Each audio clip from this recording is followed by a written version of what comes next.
The following tape is Dr. Karla Turner talking on the UFO and alien masquerade, what's really going on. Sunday, May 7th, 1995 at the Quality Resort in Mission Valley. Before I begin, I really have to thank Sean Atlanti and several of the gangs who have made this possible for me to come out to California. I've spoken in many, many parts of the country, but this is my first time to be in California, and I'm thrilled to be here. I've been treated like a queen. I can't recommend enough that if you're not involved with Sean's group or one of the groups in the area, that you consider getting involved and becoming an activist in this field. This is not a field for hobbyists, and certainly people with energy, with expertise, and with some time to devote to this, you've got a local organization where you can put those skills and abilities to some good use. And I very much appreciate it, Sean. May I ask before I begin for a show of hands of if there's anyone here who knows absolutely nothing about the abduction aspect of the UFO phenomenon? Oh, that's great. Then we don't have to go through a primer to bring everybody up to speed. I can just plunge on into the material, but I wouldn't want to leave somebody behind if this was their very first exposure to what I consider the most important part of the entire UFO phenomenon. We won't have to catch up. We're just going to plunge into some aspects of this, as Sean mentioned, that many, many researchers are reluctant to deal with, to talk about, or to write about, and yet, in my opinion, where we're going to find the most fertile ground for information is in those areas where the anomalies and the patterns are broken, where we find the disturbing details of a phenomenon. For many people, this phenomenon seems to be a very spiritual experience, a very uplifting experience, very positive. And I applaud all of the work that's been done so far in the field to bring those cases to your attention. However, that's not the whole picture. And I've considered it my job as both an abductee myself and a researcher into the field to try to balance the picture for the public and to talk about those aspects that are not so pleasant and not so uplifting, because in essence we don't have to worry about our friends, but we had better be concerned about those who are not our friends. And therefore, when I talk tonight or today, and I talk about aliens, I'm talking about abductors, not any other group or agency or entities that may be interacting with us. I'm talking about those who abduct. So please don't take what I have to say as a blanket statement about all the possible entities that we may be interacting with. I'm going to begin with a little joke, if you don't mind. 3 ufologists start on a bus traveling together to a UFO conference. And, of course, if this were about any other profession than ufologists, they'd be on a plane because they'd have money. But they're on a bus. And they're traveling along, and at one of the stops, a new passenger gets on the bus and takes a seat next to the ufologist, and they begin talking, and they're talking all about their studies and their theories and their sightings and so on, and the passenger who knows nothing about this is very intrigued. And while they're talking, a gigantic UFO zooms out of the sky, flies up next to the bus, hovers there long enough that the passengers can look out and see in the portholes of the UFO some bipedal figures in there very dimly, and then the UFO takes off. And the new passenger says, wow, what was that? And who were those people inside there? Oh, those were our space brethren, the first ufologist says. They're just here to make contact and say hello and make sure we're okay. And the passenger says, gee, that's wonderful. No, the second ufologist says, those aren't our friends. He says, those are those evil, intruding, abducting aliens who are just here scouting for more humans to abduct and terrorize and do terrible experiments on. And the passenger says, gee, that's awful. And the third ufologist says, you're both wrong. They're neither friend nor foe. They're just simply here making scientific investigations, and they value us as laboratory specimens, but they're not malevolent or angelic. And the passenger says, gee, I guess you professionals don't know anything either. Which is not a funny joke, I admit it. But the situation is neither a funny situation. If you're familiar with the UFO research for the past 50 years, you know that there have been some of the best minds in the world in all different professions have devoted energy and time and their expertise to pursuing every angle of the UFO phenomenon. For 50 years, we've had experts and scientists measuring trajectories of flights of unidentified craft, examining landing traces and artifacts, doing analysis on the photos and the radar, and every single test that could be run from a scientific point of view has been pursued in this field for 50 years. And yet today, half a century later, we don't have a single reliable answer to the basic questions: who are they, where do they come from, and why are they here? Which tells us something about the scientific approach. It also tells us something about the nature of this phenomenon. So far, in fact, all we've really done is come up with a lot of complex theories and a lot of labels for a phenomenon that we don't clearly understand. We have labels ranging on the one side, one extreme, to our wonderful space brothers here to save us, all the way to the invading aliens here to use us, and every level in between. And we still have the same questions we started with. Are they friendly? Are they angelic? Are they demonic? Are they curious? Are they aggressive? What are they? The fact is that the nature of these entities and their intentions is the big question.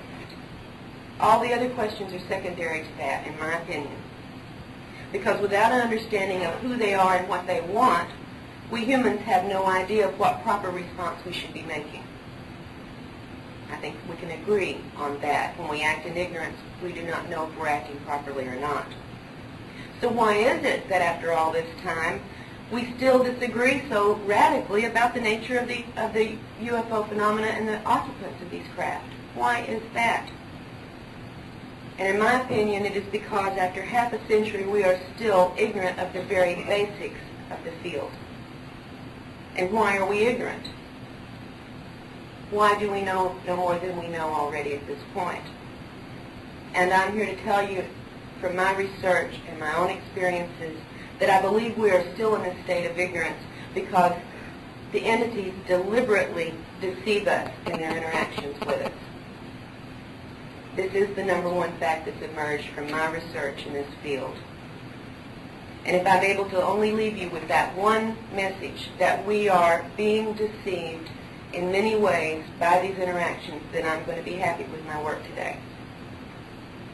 Because of this essential deception, especially when it comes to human-alien contact and interaction, the cold hard truth is that abductees and contactees report alien-controlled information when they report about their conscious memory, and often even when they report what they retrieve through hypnotic regression work. There is no such thing as face value when it comes to the non-human entities that are interacting with us here. And that's a cherished notion that's hard for people to give up. I know it was hard for me once I was aware of what was going on with my family. But the research has left me no choice. And I'm going to share some of the findings with you here that have led me to this state, to this position. I doubt that many of you know who I am or know anything about my experiences, and I will give you a very, very brief background on why I'm standing here today. In December of 1987, I was a college instructor of English, living in Denton, Texas, north of the Dallas-Fort Worth area. My husband was a very successful computer consultant with his own business in the area. My one child, a son, was finishing up his bachelor's in physics and beginning to making plans to start his master's degree program in physics. And we had a very wonderful life, a very normal life, very happy and fulfilled life, in fact. But a daytime sighting of a UFO hanging motionless over the courthouse in the town where we lived, sighted by my husband, totally shattered that world that we had built and were enjoying so much. It led to investigating and understanding that there had been contacts and abductions in both my husband's life and my life since we were children. It led to finding out that, at least in my husband's family, the abduction phenomena had been going on for 4 generations. It led to finding out that not only had we had encounters in our past, but that we were having them once again, beginning with a vengeance with this December 1987 sighting, which was also an abduction event. And I began as a researcher, because a person with a PhD is really only trying to do one thing, and that's research. And when we realized that this was real and it was happening to our family, I began to research it. I thought if I read the right books and ask the right questions, I'll find an answer, an explanation for this. And I delved into it just like I did into my PhD work, read and absorbed everything I could, and found there were no answers. Theories, yes. Answers, no.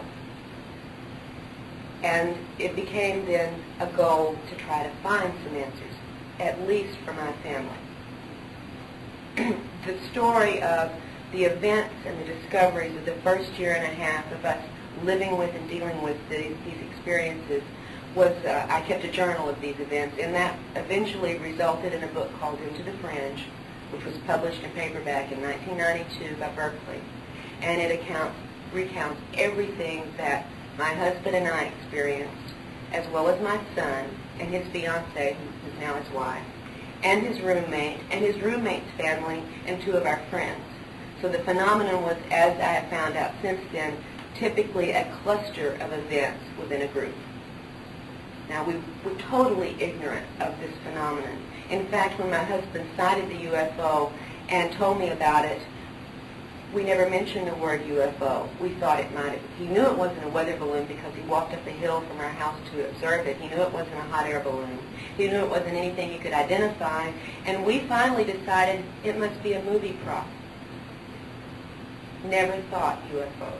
So we did not come with any preconceptions or with any previous information into having to deal with this phenomenon.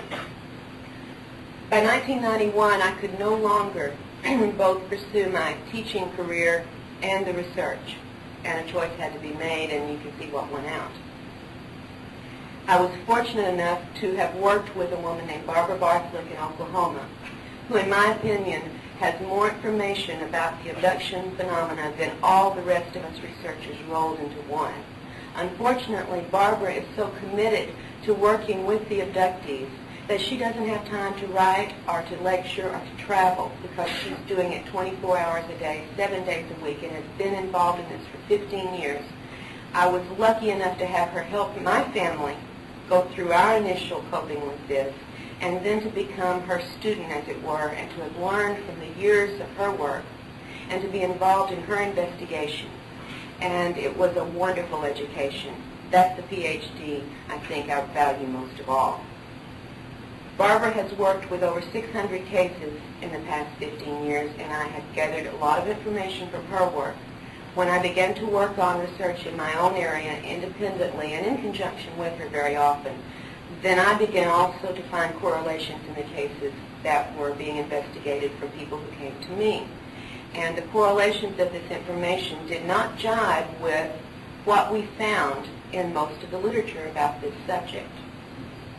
We found, in fact, that what was being reported publicly in the journals and in the speeches and in the books was highly censored, very partial, and very much expressed either the wishes or the fears or the biases of the researchers, who, for the most part, had not had experiences themselves. When I began to talk with the individuals from whom these researchers were taking their material, I found to my surprise that no matter what the researchers' bent was, the cases themselves were pretty much consistent and much more complex than any of the literature up to that point had ever expressed. The reports on the investigations I've been doing in the last 4 years are available now in 2 books that my husband and I have published ourselves so that we could have total control over the material rather than as Berkeley had done with my first book. And the first of those publications is a book called Taken, Inside the Alien Human Abduction Agenda. And my purpose was to have the reader, give the reader an access to the inside experience, to be in it. What is it like to be in the abduction phenomenon? I chose for this particular study the cases of 8 different women from various places in the country, from Puerto Rico and New York and Florida to Alabama and Tennessee and Texas. None of these women knew each other when the study began, and they did not have contact with each other until the study was finished. I've correlated their reports, and I not only giving them lengthy chapters in which they could give first-hand accounts rather than me telling you what they've experienced. I've let them tell you what they experienced. I've also provided a comprehensive chart correlating over 100 different details from their reports so that you can see what is consistent, what kinds of things are happening to many, many people. And although these accounts are frankly astounding, I assure you they're representative of what many, many people who you'll never hear about, and probably I will never hear about, are experiencing. Because for every abductee whose case you have heard reported, there must be anywhere from 50 to 100 who never talk, at least publicly. I have so many reports on a private and confidential basis that I can share some data from, but I cannot tell you who these people are, and they will not come forward themselves. It is too difficult for most people to do this. There are more liabilities to coming forward and going public than there are ever assets. The second book that reports on research is called Masquerade of Angels, and it is the story of one man's lifelong experiences. This is a man named Ted Rice. I doubt that any of you will have heard of Ted, but throughout the South he's a very well-known psychic. He had been trained from his early adulthood in metaphysical work. He was a co-founder of the First Congregation of Spiritualist Church in the state of Georgia. He's an Alabama boy. He says he's a cotton patch kid raised on a farm. And he had a number of paranormal experiences throughout his life that had, of course, prompted him into this work. But that's not why I began my investigation with Ted. In 1989, Ted consciously remembered having been abducted by entities he had never seen before, taken from his home, along with many of his neighbors down the street, taken to a large craft. And when the craft began to move, Ted passed out. The story is sort of funny, actually. Ted was very familiar with spirit guides in his work doing psychic readings. And throughout the years, he had gotten communications and help and assistance from a number of what he thought of as spirit guides. Until in 1989, the spirit guides began acting a little strange. In fact, they began coming in the middle of the night and touching him and doing things with him and telling him things that he couldn't remember the next morning. And the spirit guides had never done this. And they came night after night after night to the point where Ted was getting no rest at all. I mean, he was going downhill physically. He was going downhill emotionally, and he was in fact reaching a point of almost a nervous breakdown from constantly having these intrusions at night. And he even moved. He changed locations thinking maybe if he got away from the area, this interference would stop. And after he had a trailer at that time because in his job he moved around a lot. He says this has a house and isn't in the trailer anymore. But he was in a nice trailer park in Shreveport, Louisiana when he had moved from one location to another location, had just set his trailer up. It took 4 days to do this because he worked during the day, and thought he was now away from whatever this was that was bothering him. And the very first night after that, he had gotten settled in, and a friend was there helping him. Here came what was by now a very familiar sight, a little blue light floating into his house. He had never had these little blue lights before this time in his life, and he didn't understand what they had to do with the spiritual work. But he saw it coming in again, and he knew the move had done no good. He was still going to have this phenomenon at night, and he lost his temper. I mean, he was ragged already from lack of rest. And he yelled and he shouted and he cussed. You know, in the South we do like to cuss. And he cussed this thing out, and he said, "You spirit guides better leave me alone. How in the heck," I'm cleaning up the language, "how in the heck do you expect me to do my psychic work when you won't let me get any rest?" He says, "I'm on the edge. I'm about to break down." He said, "For God's sake, give me some rest. Go pick on the neighbors for a change and leave me alone." and that's when they abducted him along with many of his neighbors, gathered them on the craft and said, in effect, is this satisfactory? Is this what you had in mind? It was Ted's UFO abduction that brought us together because he didn't know what this was, and he knew it was not his spirit guides, and he actually placed an ad in a newspaper asking for help. And that's how we made the contact and began to investigate his case. And it's one of the most extraordinary cases and most thoroughly investigated cases that I know of, and in fact the research is ongoing. We did not intend to publish a book until we had really completed the investigation, but as it turned out, there was so much to investigate and so much yet still to investigate that we reached a point last year where we said, look, what we've learned already is so crucial and so important. Let's go ahead and publish our findings at this point, and then in a couple of years when we've gotten the rest of the investigation done, we'll finish the project. So I'm warning you now, if you happen to be interested in reading Masquerade of Angels, it is book 1. And what we're going to do in book 2 is to look into many of the incidents reported in book 1 that were not investigated. They were consciously recalled only. And we've already done some work in that area, and frankly, it is extraordinary what we've turned up. If the material we had found in Ted's case was only found in Ted's case, then I wouldn't have anything to really be telling you. But as I said, I have been privy to other researchers' work in great numbers, and also the cases that I have explored, and this is not unique material. It's simply material most of you don't hear about. So I hope to share some of the highlights of the findings from the case reports I have worked on in both these books tonight to illustrate just a few points for you. Here's what I'm going to be discussing, and I will use this material as illustration for it. I'm going to talk about the cases that deal with the deceptive nature of the phenomenon. I'm going to talk about 2 of the physical procedures involved in this, 2 that I think are the most disturbing and most crucial for our understanding. And I'm also going to talk about, as Sean mentioned, the evidence of the interest and involvement of some very human agency that is clearly authorized and funded and supported at the very highest levels of our governmental authority with abductees.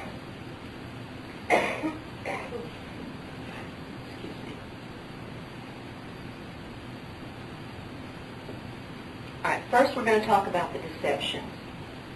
Now, whether we like to call it screen memory, telepathic transfer, technological mind control, or virtual reality, the abducting entities employ what are clearly masterful illusionary capabilities.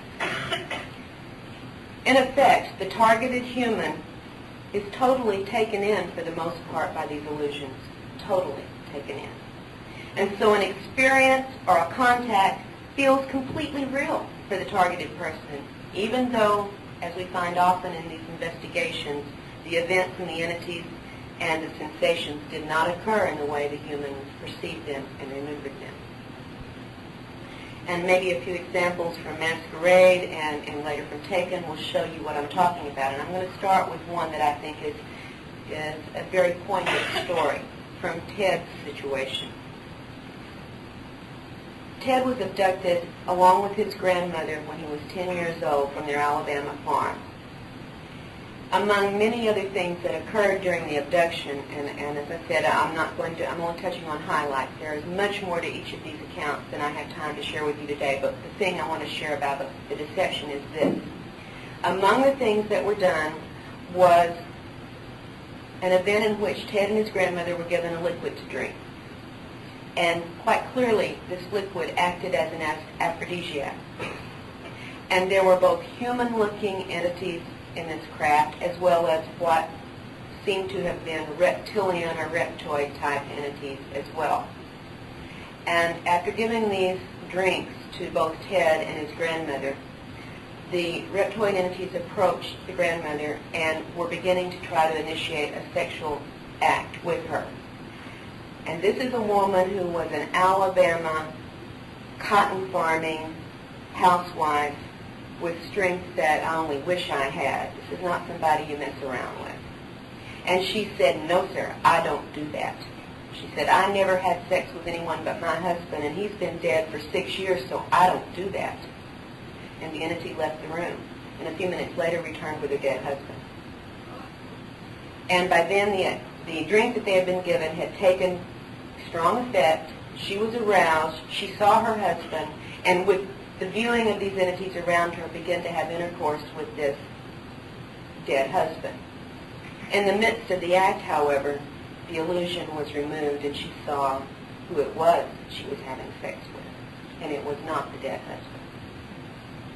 Now that's how strong some of the deceptive screening or mind control or virtual reality techniques can work, and that's not an isolated case. It's just one illustration. Now a second instance that's probably the most educational for my purposes because it allowed me to learn about actual technology that creates virtual reality for the targeted human. Was an instance that was witnessed by two unaffected human witnesses. Ted, as I said, was trained in spiritualist work, and the woman that had trained him, his mentor, had moved to Florida, and in 1992, Ted was invited to go visit her, and she had also invited another friend, a woman named Amelia, to visit the same weekend. And after they had gone to bed one night, Ted had gone to the guest room to go to bed, and Amelia and Marie, the woman who had invited them, were in twin beds in a second bedroom and had just lain down. A couple of minutes after lying down, Amelia, the visiting friend, suddenly said, "What the heck is a helicopter doing over the house at this time of night?"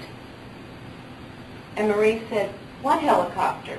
And he said, "My gosh, you can't already have fallen asleep and been dreaming, can you? There's no helicopter." And Amelia said, "Don't you hear that helicopter?" And lying down, Amelia started to rise up. And as she started to rise up, her entire bed was enveloped in a sphere of blue light or blue energy that totally or surrounded the bed with Amelia in it. And Amelia was paralyzed in this partially raised position. She was in the process of sitting up.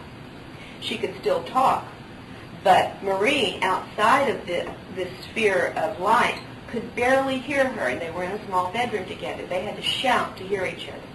Marie was totally blown away and began screaming for Ted to come quickly. And Ted got up out of the bed. He heard her shouting. He didn't know what was going on, and he ran down the hallway. And as he approached the bedroom, he could see the glow of this blue light coming out of the open door. And when he walked in the room, he saw Amelia in the bed, surrounded by this sphere of light, and Marie was up against the farthest wall, as far away from the bed as she could get. He said, pressed flat, just, eyes wide, mouth wide. And she told him what had happened up to that point about the sound of the helicopter, and about Amelia saying that after hearing the helicopter, she could suddenly see through the ceiling, up into the night sky, where there was a strange craft, not a copter, but a strange craft hovering over the house. And she was describing this as it went on to Marie, who could not see this at all, and told her not only was there a craft over the house, but there were two alien entities inside the craft. Now you have to remember, Amelia had never had an experience that she thought of as UFO related. In fact, when Ted told her about his abduction in 1989, earlier that weekend, she laughed and said, "That's National Enquirer crap. You're not listening to that, are you?" There's nothing to that. So here is Amelia now, who's scoffed at the idea, looking up, seeing a craft she can't identify with two alien entities in it. She said one of them looked like an alligator man. She had no terminology for this. And the other one was sort of purplish black and had a very bumpy surfaced skin. And she's carrying on a conversation with these entities, and then all of a sudden, after Ted is in the room for a few minutes, she said, "Well, now they're in here, they've come down in the room." And she began talking to the foot of her bed. She said, "They're standing at the foot of the bed. Don't you see them? Don't you see them?" This went on from beginning to end for upwards of 10 minutes before the light suddenly disappeared. And Amelia was able to rise up out of the bed and excitedly talk about, did you see the entities? Did you hear what they were saying? Ted and Marie, who were not within the sphere of this energy field, saw nothing but the sphere of energy. Amelia felt absolutely certain that everything she saw and witnessed and did occurred. And if there had been no witnesses, she would have claimed she had had an alien encounter and had seen a craft. No one heard the helicopter but Amelia. No one saw the craft but Amelia. And no one saw the entity but Amelia. clearly a technological event had occurred. Had it been merely psychological, there would not have been the energy field around the bed. This was my first exposure to what was clearly a virtual reality technology. It was not my last, however. In fact, when Ted was staying up at my house, I live in the woods in Arkansas and Ted lives in Louisiana. When Ted had come up for several days so that we could work on our investigation and do some interviews and get a very competent hypnotist to do regression work with him, because I don't do that, one night staying in our guest room, we had a very pleasant night. We'd said goodnight and gone to bed, and my husband and I slept wonderfully. We have 2 Chihuahuas that live in the house, very yappy dogs, if any of you know about Chihuahuas. And they were well trained to respond to helicopters, because back when we had begun having our own alien encounter events, we had been living in a house in a very dense neighborhood for 5 years, and not once have we had helicopter activity over that house until we got on the phone and started talking to ufologists about our encounters. At that point, the helicopters became a very frequent occurrence, day and night, so low over the house that windows cracked from the vibrations of the craft. As many as 9 a day, circling the neighborhood, circling the house over and over, and we never were able to identify them. However, my dogs saw me get excited every time the helicopters would come. I'd get my camera and I'd run outside and they would yap, yap, yap, yap, yap, and became trained that every time they hear a helicopter, they erupt in this barking. The dogs didn't bark that night. We heard nothing that night, but the next morning Ted said, "Well, did you hear the helicopter?" And we said, "No, Ted, no helicopters last night." And he said, "Oh, yeah." He said, I was waked up by the sound of helicopter blades, not the engine, but the blades, the whirring of the blades. And he said, "I sat up on the side of the bed. I thought, oh no, here comes one of those helicopters." And he said, "I sat there and watched as a man in army fatigues came down through the ceiling carrying a young child." And he said, "I swear to God, that child was identical to who I was at that age." And I said, "What happened?" And he said, the soldier made one statement. He said, "We are returning that which was taken from you." Now, I'd have to get into an entire different, longer story to tell you what was returned to him 5 days later back in Louisiana, which had actually been taken from him in childhood. But the fact of the matter is, the sound of the helicopter was heard only by Ted. It was followed by an event, and clearly there was not a soldier melting through the roof into the room carrying young Ted.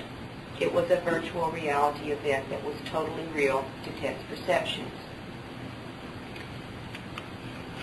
Before you jump to the conclusion that it was a terrestrial helicopter, remember it was only heard by the targeted person in these cases and in other cases that are very, very similar. So the fact that the sound is selective leaves us with 2 possibilities.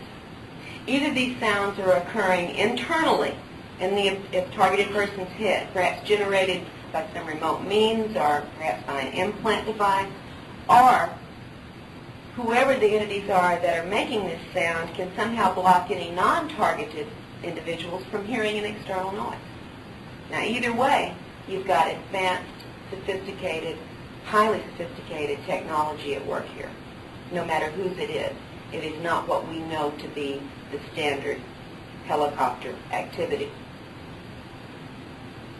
For me, the reported and very often confirmed details in these and other instances are strong enough evidence for me that I cannot accept anymore even my own consciously recalled experiences at face value. And I think if we build our theories upon such information, that really we're building upon sand that can shift at any time from beneath us, and we're building them on illusions that the entities create for us, for their purposes, whatever those purposes may be. Now, I'm not here to tell you that all remembered or perceived alien encounters are illusionary or virtual reality, however, because I know that is not the case. There is plenty of good, hard, strong, externally confirmed evidence that actual physical abductions occur and occur frequently. The abduction phenomena, though, in my mind should, or at least the definition of it, should be expanded to include not only the physical, face-to-face encounters, but it should also include virtual reality scenarios and telepathic contact when these things are externally generated and targeted at an individual. And the constant factor, by the way, in all of these events, whether they be physical, virtual reality, or telepathic, is this: the entities routinely take control of the human in a number of ways. They take control of the person's perceptions. They take control of the person's emotions. They take control of the person's actions and also the person's subsequent memories. No matter what kind of contact, as a rule, but not always, the human cannot react freely, cannot react independently, and therefore cannot accurately assess the situation through sensory input, and cannot internally respond in a normal fashion as he would to any other instance. So we're left with another basic fact of the abduction phenomenon, is that the entities are in control and exert that control, alter our state of consciousness, and the control can extend to a number of different processes within the person's physiology and psychology.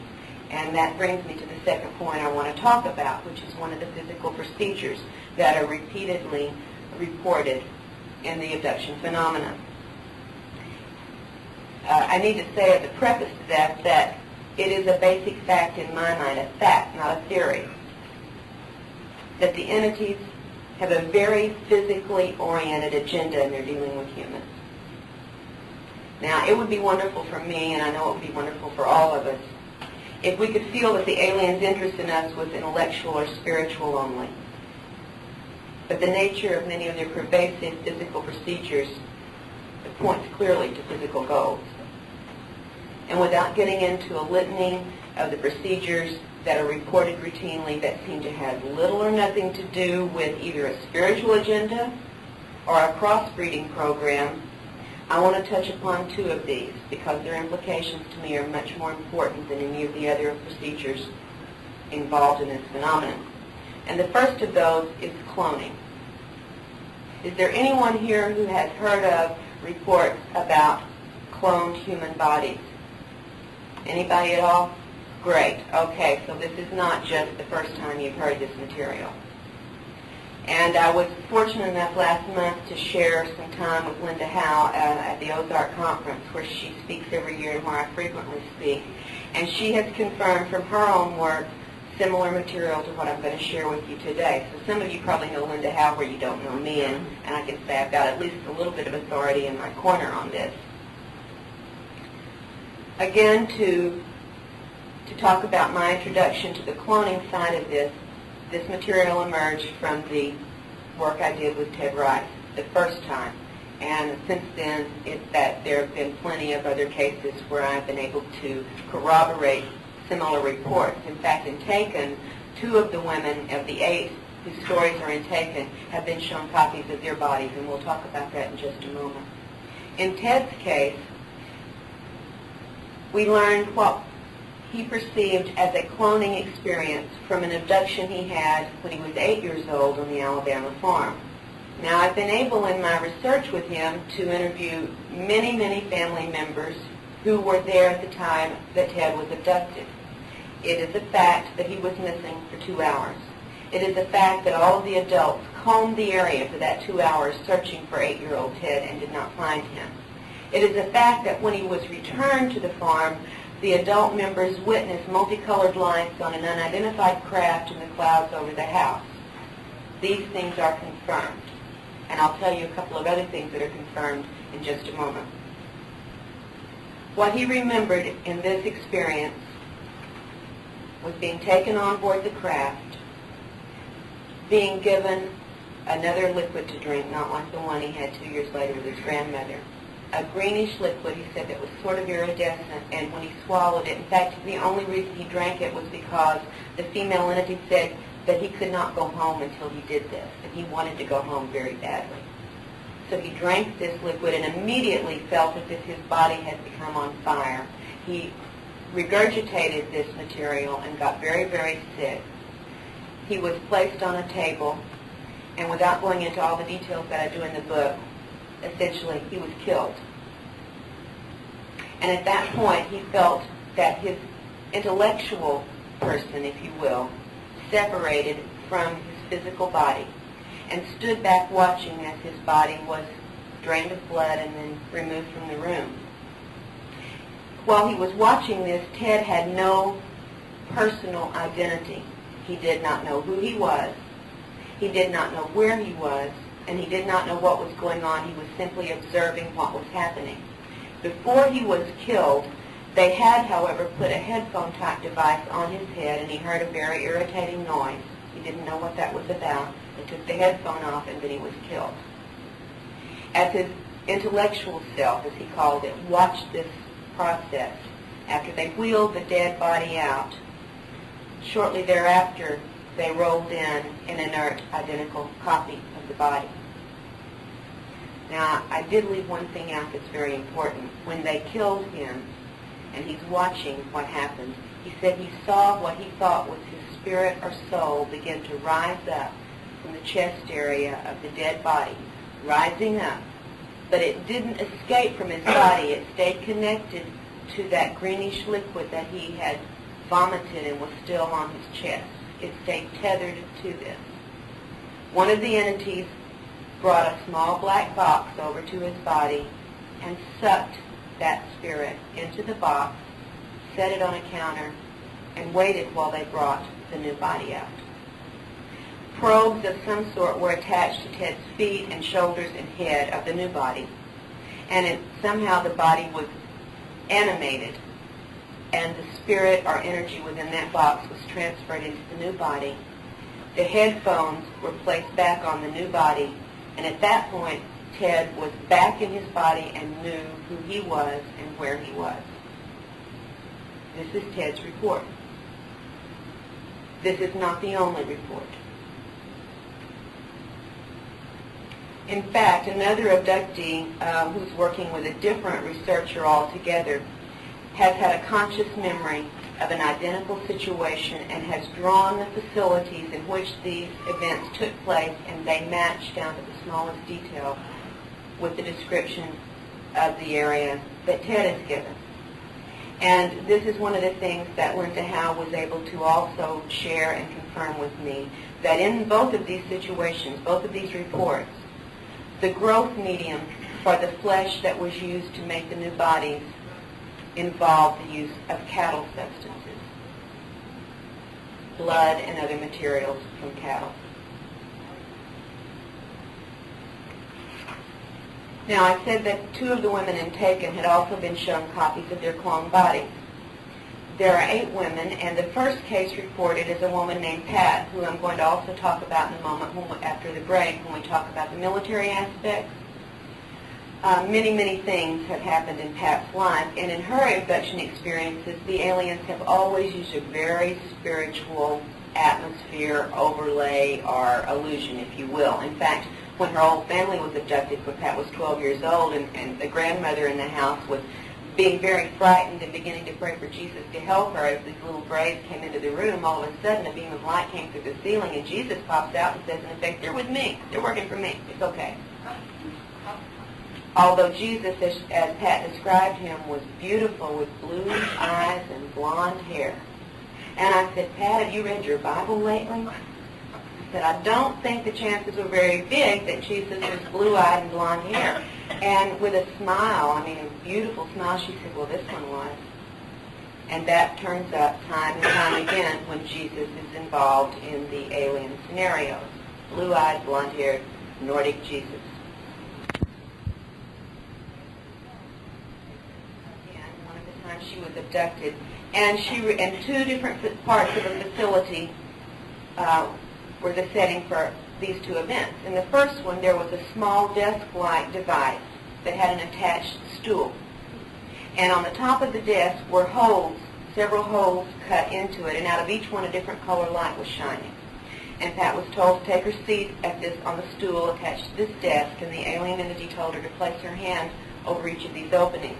And as she did so, she would hear a different sound. She said it wasn't quite music, it wasn't quite noise. It was sounds unlike she had ever heard, and each light gave a different sound, and the alien told her that is the sound of your soul. Then she was taken into an adjoining room where there were open containers, she said, like a sarcophagus with the lid off. A number of these, and in each one was an inert human body. And the alien said, would you like to see yours? And Pat said yes. And they showed her a carbon copy of her body. And she asked what this was for, and remember with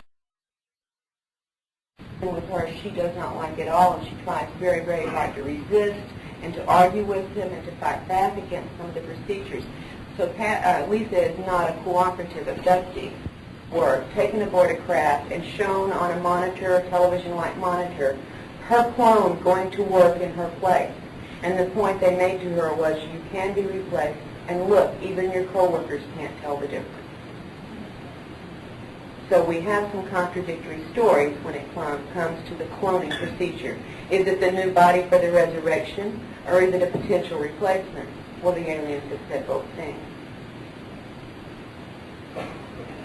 The second physical procedure that I wanted to touch on before we take our break is that of the implant. And I'm sure all of you here are familiar with reports from abductees who remember or claim to have had certain small devices inserted into their body in various places. Right? Bud Hopkins has brought this to light a number of years ago, and since then the reports are very numerous. Typically, all along, the reports have been these: that an object is either inserted through the nasal passage into the front part of the brain, or through the ear canal, or very frequently, although not as often reported, very frequently the abductee reports the eyeball is removed from the socket and the implant is placed behind the eye and the eye is replaced. So these are the reports that we knew of as typically implant reports, although occasionally into different parts of the body we've had also reports in other appendages, and frequently in the spine as well. Now, although there are many different effects and physical after effects from these procedures, various procedures performed on abductees, the common ones are almost irrelevant when it comes to the implants. And what are the most common physical effects reported? Punctures, bruises, burns, cuts, scratches, rashes, hair loss, eye problems, back problems, nausea, headaches, and for women especially, gynecological irregularities. But of all of these, the implants are the one that should probably concern us the most.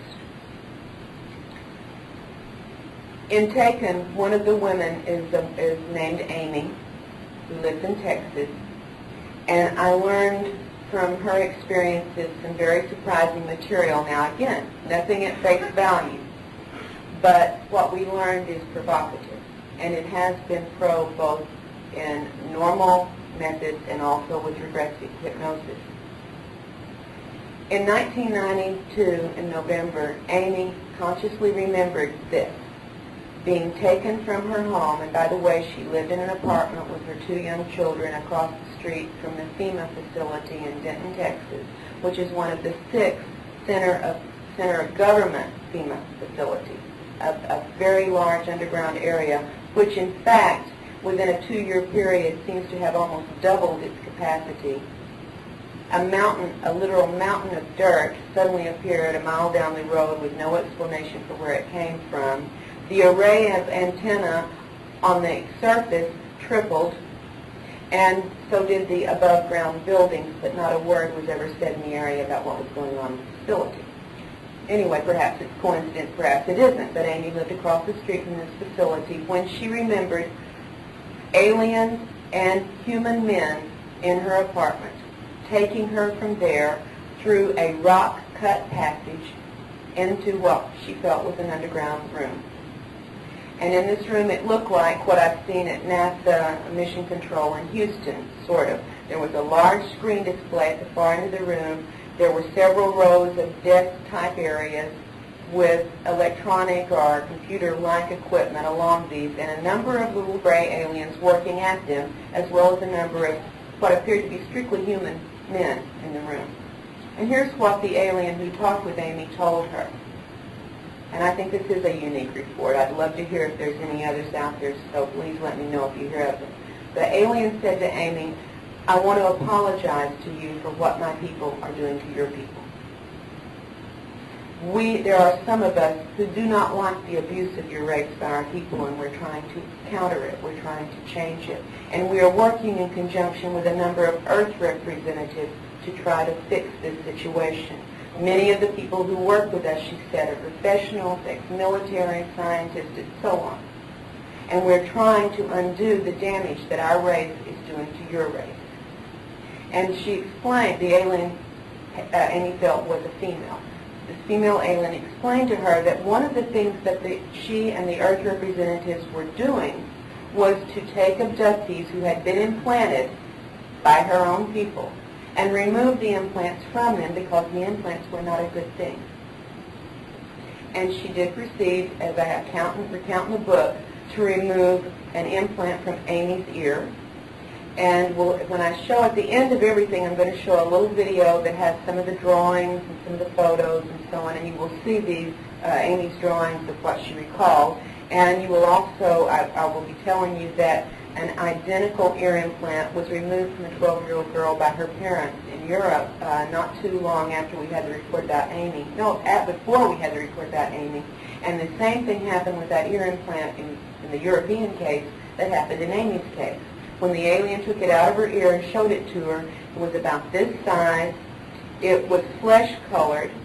It was thin and flexible, and it had tiny filaments of some sort coming around the edges. The alien showed it to her, and as Amy watched, the implant disintegrated. The same thing happened in the case in Europe. When the parents removed this from their child's ear, it disintegrated, but it looked just like this before it disintegrated. The alien then next removed an implant from the base of Amy's neck and showed her this one. And it was less than an inch long, very thin, metallic, and out of one end were some filaments of some sort, tiny wires. What Amy was told about these implants, and she was also, by the way, told that these were the older models, that there were newer model implants now being used on abductees, and they were being put in not through the nose, not through the eye, not through the ear, but through the area slightly below and behind the earlobe, and that they were going into an area that we know as the reticular activating system, or reticular formation, or brain stem. And Amy was told that these implants were not what we have assumed that they were all along, are not what the aliens have told us they were all along. Most of the people who've had these implants have either been told or have assumed that they are monitoring and communication devices, right? Like tagged animals. According to this alien, that's not what they are. They are control devices. And they can control everything depending upon how they are used. And I wanted to read to you in lay terms, because certainly I'm not a scientist, and I had to get a very simple definition and explanation so I could understand it. So I figured this is worth sharing with you about what goes on with the brainstem or the reticular formation. Are there any MDs here? Because they could probably give you a lot more specific information about the brainstem area. So here's a quote from Nigel Calder's explanation about what goes on with the reticular formation of the brainstem. Quote, "If the primary job of the brain is to enable its owner to respond effectively to events, the strongest claimant for mastery of this is not the roof or the cerebral cortex at all, but the brainstem. The brainstem net is well placed to monitor all the nerves connecting brain and body. It knows what is going on better than any other single part of the brain. The brainstem net exerts its authority by sending out impulses which can either stimulate or inhibit nerve action throughout the body and the brain. It can override activity in the spinal cord. Now listen, this is important. It regulates the signals from the eyes, ears, and other sense organs. It regulates that, and thereby provides an agency for selecting what is to be attended to from moment to moment. Okay? In fact, the brainstem controls the level of your wakefulness. It's responsible for you waking up. It's responsible for you getting sleepy. It's responsible for the comatose state when the person's in a coma. It's responsible for every level of the state of conscious perceptions that we have. It monitors and assesses all of our sensory input. It decides what we are going to pay mental attention to at any given moment, and it controls what we remember. Now you may have a better understanding of the many, many things abductees report having happened to them in encounters. Suddenly passing out, suddenly being paralyzed, and what they sense, what they perceive, what they don't perceive, why some things that should be excruciatingly painful are not, etc., etc., etc. I think the implications of implant control taking over the processes of the brainstem are completely staggering. And I think it brings back down to a very physical, technological level many of the events and the implications and conclusions abductees draw about what they see and what they perceive. Now, I've had abductees tell me of situations in which control of their body is actually taken over. It's as if, as my son said when it happened to him, he was switched off and something else controlled his body and made him move and do and say things that he would not move and do and say. I've had another abductee tell me, yes, this happens.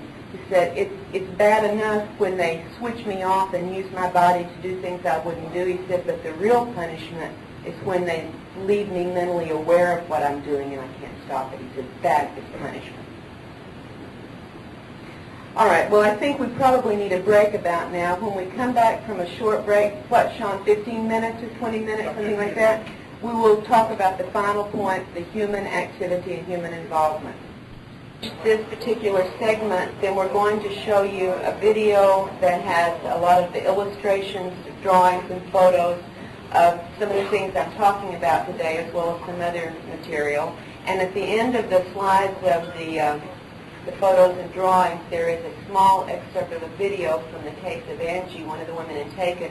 And this is just a very brief sample of some of the numerous flights of military craft over her remote Tennessee cattle ranch, where, by the way, she and her husband have had a number of cattle mutilations resulting in the loss of over $11,000 of cattle at the same time of the Fife, Alabama cattle mutilations that were occurring.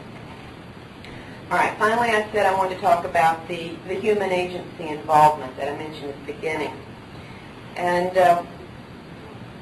there is quite a bit of evidence for the involvement of some of our own people with some sort of covert authorization in this abduction phenomenon.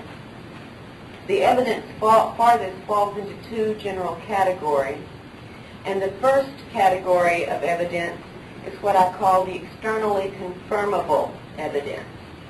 And this includes such things as telephone interference, mail tampering, human agents taking photographs of abductees and of their homes, following abductees in cars and in helicopters, breaking into abductees' homes, taking artifacts and records, including medical records from medical facilities in some cases, and direct confrontation between agents in this group and abductees, in fact, kidnapping abductees for purposes of interrogation and intimidation. Now, such activities, you know, if you're familiar with this field, are commonly reported from many, many abductees, and of course my family has had all of this as well. In fact, the first two times we ever met with anyone in the UFO community when we were beginning to try to find out what was going on with us, we were followed We had driven 40 miles away, 3 towns away, to Dallas. The first time we met in a nice neighborhood in Plano with a group of MUFON members, and we left at 12:30 at night to drive the 40 miles back home. And when we pulled out of the neighborhood, we were followed by a single person in a white unmarked car. We were followed over 2/3 of the way back to our house.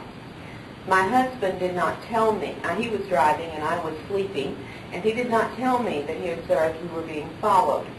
Before my husband and I were married, he was in the service, and he was in Army security work, and it was routine for our Army security agents to be spied upon by their own people. That's part of the process. And he knew what it was like. He was well aware of being followed and monitored, and he was very aware of this car following us. He tried to lose it. He did various maneuvers, and it stayed with us. He didn't tell me about this. He kept thinking maybe it was just coincidence. 2 months later, we met for the second time with a group of UFO researchers. We met in Dallas at a large hotel, and we stayed talking with the researcher until after 2 in the morning. We pulled out of the parking lot to drive home, and the same car followed us the same path. And this time my husband told me what was going on, because now he knew it was not coincidence. So we have had every one of these events in our own experiences. In the cases of the 8 women in Taken, for instance, 7 of the 8 women have reported the presence of other humans in their abduction experiences along with aliens. In 6 of these cases, the humans were in military uniforms, and 5 of the 8 women have witnessed repeated helicopter and other military aircraft buzzing and harassing their homes, as well as the phone, the mail, etc., the photographing, and so on. In fact, I think it's interesting that one of the women who was having the house photographed happened at one point to be, had it happened more than once, but she and her husband were pulling out of their driveway, out of their garage at one time when this person was photographing their house, and they chased this van. It was a white van. They chased this van and tried to catch it, but it did over 90 miles an hour eventually to lose him, but they did get the license plate number. And it was the case of Lisa. Lisa gave me the license plate number because she said that they had gotten friends in law enforcement in Alabama to try to run a check on the license plate number.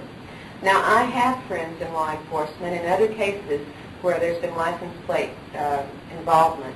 I have listened on the phone as the license plate number was checked, and it's a matter of moments, just very few minutes to do this process. Lisa's friends in law enforcement in Alabama had tried to run a check on his license plate, and it took 3 days to get an answer back.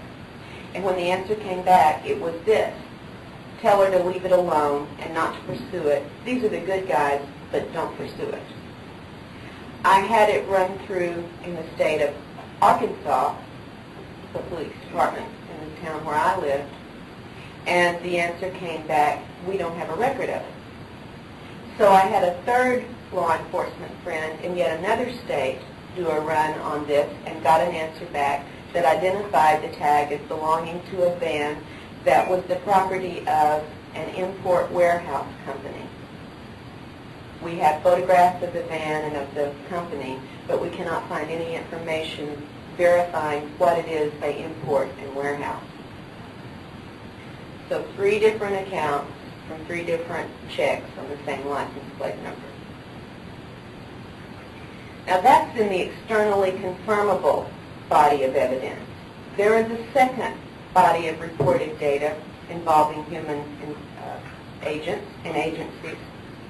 And in the second category, we have basically reports of human personnel working with alien entities, often in underground facilities, typically in a military or a scientific type environment. And I'll come back to this in just a moment. But the third type of underground facility reports that we get, and we get these in some numbers, involves what I refer to as the horror chamber of abduction data reporting. This underground facility report is where abductees report seeing human bodies, dead human bodies, being processed, much as chicken or beef is processed in a facility, for purposes that we don't know. And the descriptions are all very similar and, frankly, very grisly. Some of the abductees report seeing dead, naked human bodies literally hanging on what they call meat hooks, are stored in other fashion in these rooms. Some describe seeing dead bodies stacked, as one person said, like cordwood in the rooms. Many of these accounts also refer to a conveyor belt type area where human bodies and body parts are carried along a conveyor belt while human workers standing beside the conveyor belt dismember parts. One example that I can share with you in some detail is from an experience that Ted Rice had when he was living in Albuquerque, New Mexico in the mid-1980s.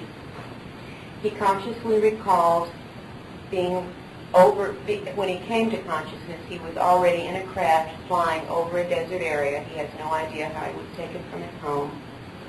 He recalled seeing the desert area, recalled flying into an above-ground compound where there were adobe-type buildings, small buildings, and then going into one of the buildings and down a tunnel or underground passage into a very large underground facility where there were both humans in military uniform and aliens.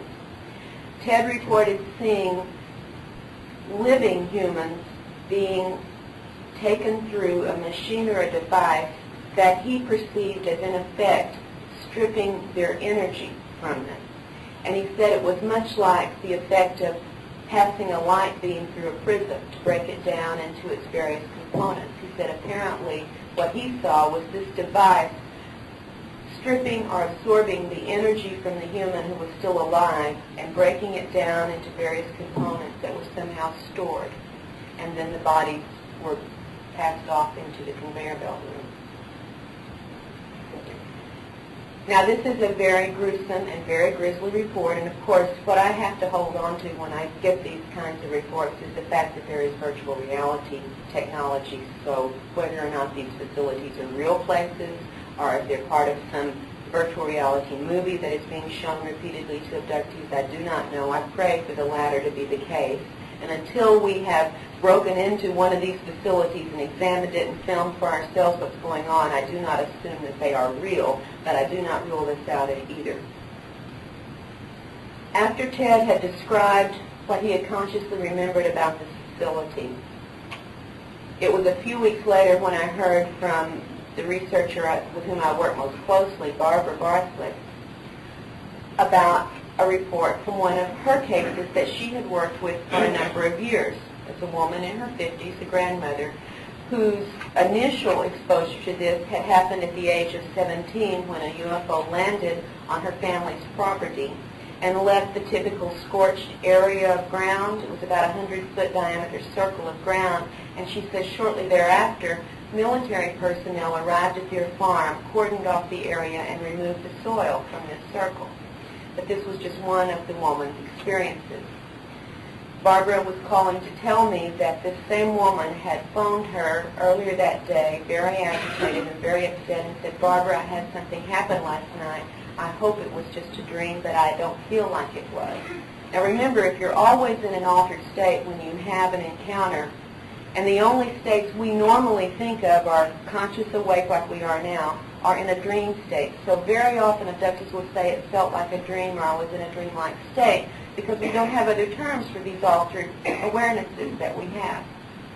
Anyway, the woman said that she had recalled the night before being taken to an underground facility and being forced to stand alongside some conveyor belt type area where dead bodies were passed along and she had to dismember them. Now, Ted had already told me about seeing humans working, doing this very thing, and he had described the kind of garments that they had on and some other details in the room. And I asked Barbara to call this woman back and ask her about some of these details without telling her, just ask her about this. And Barbara phoned me back and told me the woman had described exactly the same clothing and the same details. Same movie they were both shown? Maybe. Or maybe it was not a movie. We just don't know until we find a facility. if there is such a facility. Barbara has also very recently, in the past few months, interviewed a 6-year-old girl. Her family is very prominent in the South. They are in the media business. They own a large, I'm not allowed to give too many details because, as you will realize by now, some of these things are so disturbing to the families that the last thing they want is any identification. But this 6-year-old had told her parents about having been taken by beings that were not people. And this is a 6-year-old, remember, who's not exposed to any of the material that we are. She said she had been flown to South America. Now, we don't know if it was literally South America that she was told she was taken to, or if in child's thinking, as we often do, it was the southern part of America. But that was what she said, that she had been flown by these beings that were not human to South America and taken into a building under the ground where she described seeing many dead bodies, and she described the conveyor belt, and she said that in fact she was placed on the conveyor belt, and then a man came and jerked her off the conveyor belt and got very angry at the person who had put her on there and told him she was not supposed to be harmed. And this is without any hypnosis, without any exposure to these kinds of accounts or any other material about UFOs. The family has nothing to do with the UFO community. They knew about Barbara because I had been down to do an interview the year before for their media business. Another of Barbara's investigations with which I was involved, in fact the initial contact was made through me, and because of the location of this particular person, I put them in touch with Barbara, and she continued the primary investigation, and I was just simply assisting her with it. Concerned 2 men who shared a house.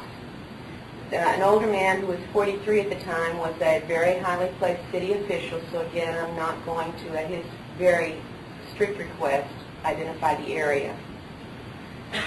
The other man who shared the house with him was in his early 30s.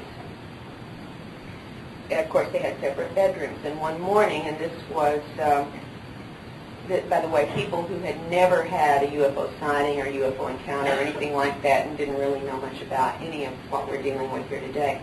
One morning at breakfast, both men were very excited and agitated as they met to have breakfast and told each other almost simultaneously the same dream they had had. And it was this, that they had been taken together to an underground facility where there were both aliens and human personnel, and they were told by the humans that this was a joint human-military disease research center.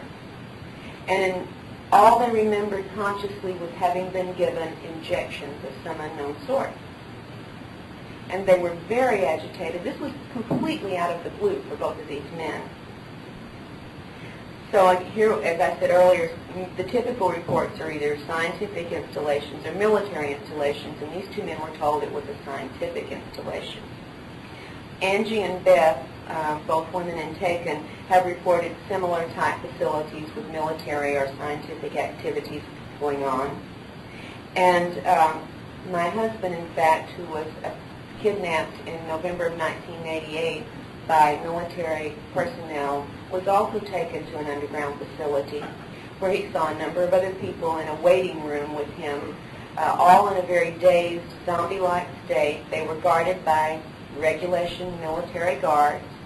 He was taken out of the room, down a hallway. He passed through an area where there were a large area where there were many stored boxes and crates, and he said some of them looked to contain dynamo-type or generator-type equipment. He said it was all strictly GI issue. It was a strictly human facility with linoleum floors and fluorescent lightings and doors with knobs, everything that's totally human, nothing like what he had seen aboard alien craft or an alien facility. And again, it was military personnel. He saw no aliens at all in this particular experience. In fact, he was taken into a small room where a man in a major's uniform was sitting behind a desk. The guard that took him in left him there and stood outside the door, but then shut the door, so my husband was alone with this major. the Major proceeded to question him intensely about what the aliens had been doing with us and our family and what he knew about the alien agenda. My husband, his former military, was so completely outraged that even in his dazed state, he was so outraged at having been treated this way by his own people that he refused to say anything at all. And it reached a point where the Major was making threats to our family. When he still refused to talk, he said something was applied to the back of his neck and he immediately passed out. He remembered nothing further until waking up back home the next morning, but he was still in a slightly drugged state where his vision was affected and his equilibrium was affected, but it wore off after a little while when he woke up. This was my first exposure to any kind of involvement of humans to the point of abducting, kidnapping, interrogating, and making threats. And if it had not been for those threats, I would never have written the book into the French. I took them seriously. And I thought, if we are being threatened by our government, by anybody within our government, then I wanted the public to know and to watch us so that if something happened, at least others would know what had occurred. And that's why I wrote the book to begin with and came public at all. Well, back to the two men who were taken to the facility where they were given the injections. They were deeply concerned about what this was all about, and having no previously remembered encounters of any sort, it took a while for them to find someone they could talk to put them in touch with someone who might know, which led to the contact with me. We arranged for the older of the two men, the city official, to go out of state, to go do regression work with Barbara to try to find out what else might have occurred and what might have been in those injections they were given. But before he was scheduled to make the trip, a couple of things occurred. First thing was that the younger man became ill. And so ill he had to be hospitalized, and so ill that the hospital in the small town where he lived was not adequate and was moved to a larger city facility because they found what were apparently symptoms of pneumonia, serious pneumonia, but they could not identify the strain. It was not a known strain of pneumonia. The second thing that happened was that the man who was scheduled to go do regression work, while his friend was in the hospital, had another alien visit, this time in his bedroom. He wasn't taken anywhere. The alien entities told him not to pursue the investigation, not to talk about what had happened to him and his friend, that it was no one's business, and he was certainly not to go do regression work. And they said, if you do, we'll kill your friend and he'll die with a membrane over his head, which really makes no sense. However, taking this threat to heart, the older man went to the hospital and told his friend exactly what had happened and what had been said, and he said, they threatened your life. And the man in the hospital, who was getting very, very sick by this point, said, look, I may die anyway. They've told me I may die anyway. We've got to know what it was they did to us. They gave you the same injection they gave me. Please go do the regression work. And reluctantly, the older man finally decided he would agree with that and he would go do the regression work, which he did. And in the regression, he recalled a number of other incidents about this facility, including some of the scenes that we talked about earlier with the dead bodies. He returned from the out-of-state trip where he had done the regression and went back to the hospital. The man in the hospital had become so ill that his parents had been called in from out of state and were told that he probably would not survive, and they were preparing for this. Miraculously, however, in a very, very short time, the man suddenly made a quick turnaround and was on the road to full recovery. Absolutely amazing to all the doctors, but everybody was very grateful. And it reached such a point of recovery that the doctors told his parents that if it continued at this rate within 24 hours, they could take him home to convalesce. And they took him off the life support equipment that he had been on. And they said, but just to be safe, before we really, release him, let's just take one more precaution, and for the last night he's going to be here, we're going to put him in an oxygen tent. And they put the oxygen tent over the bed, and 40 minutes later the man had an explosive heart attack and died with a membrane of the oxygen tent over his head. This is not the only threatened death that has been carried out in the research that we have done, and I could do an entire lecture just on the threats and what has been carried out, but that's perhaps for another time.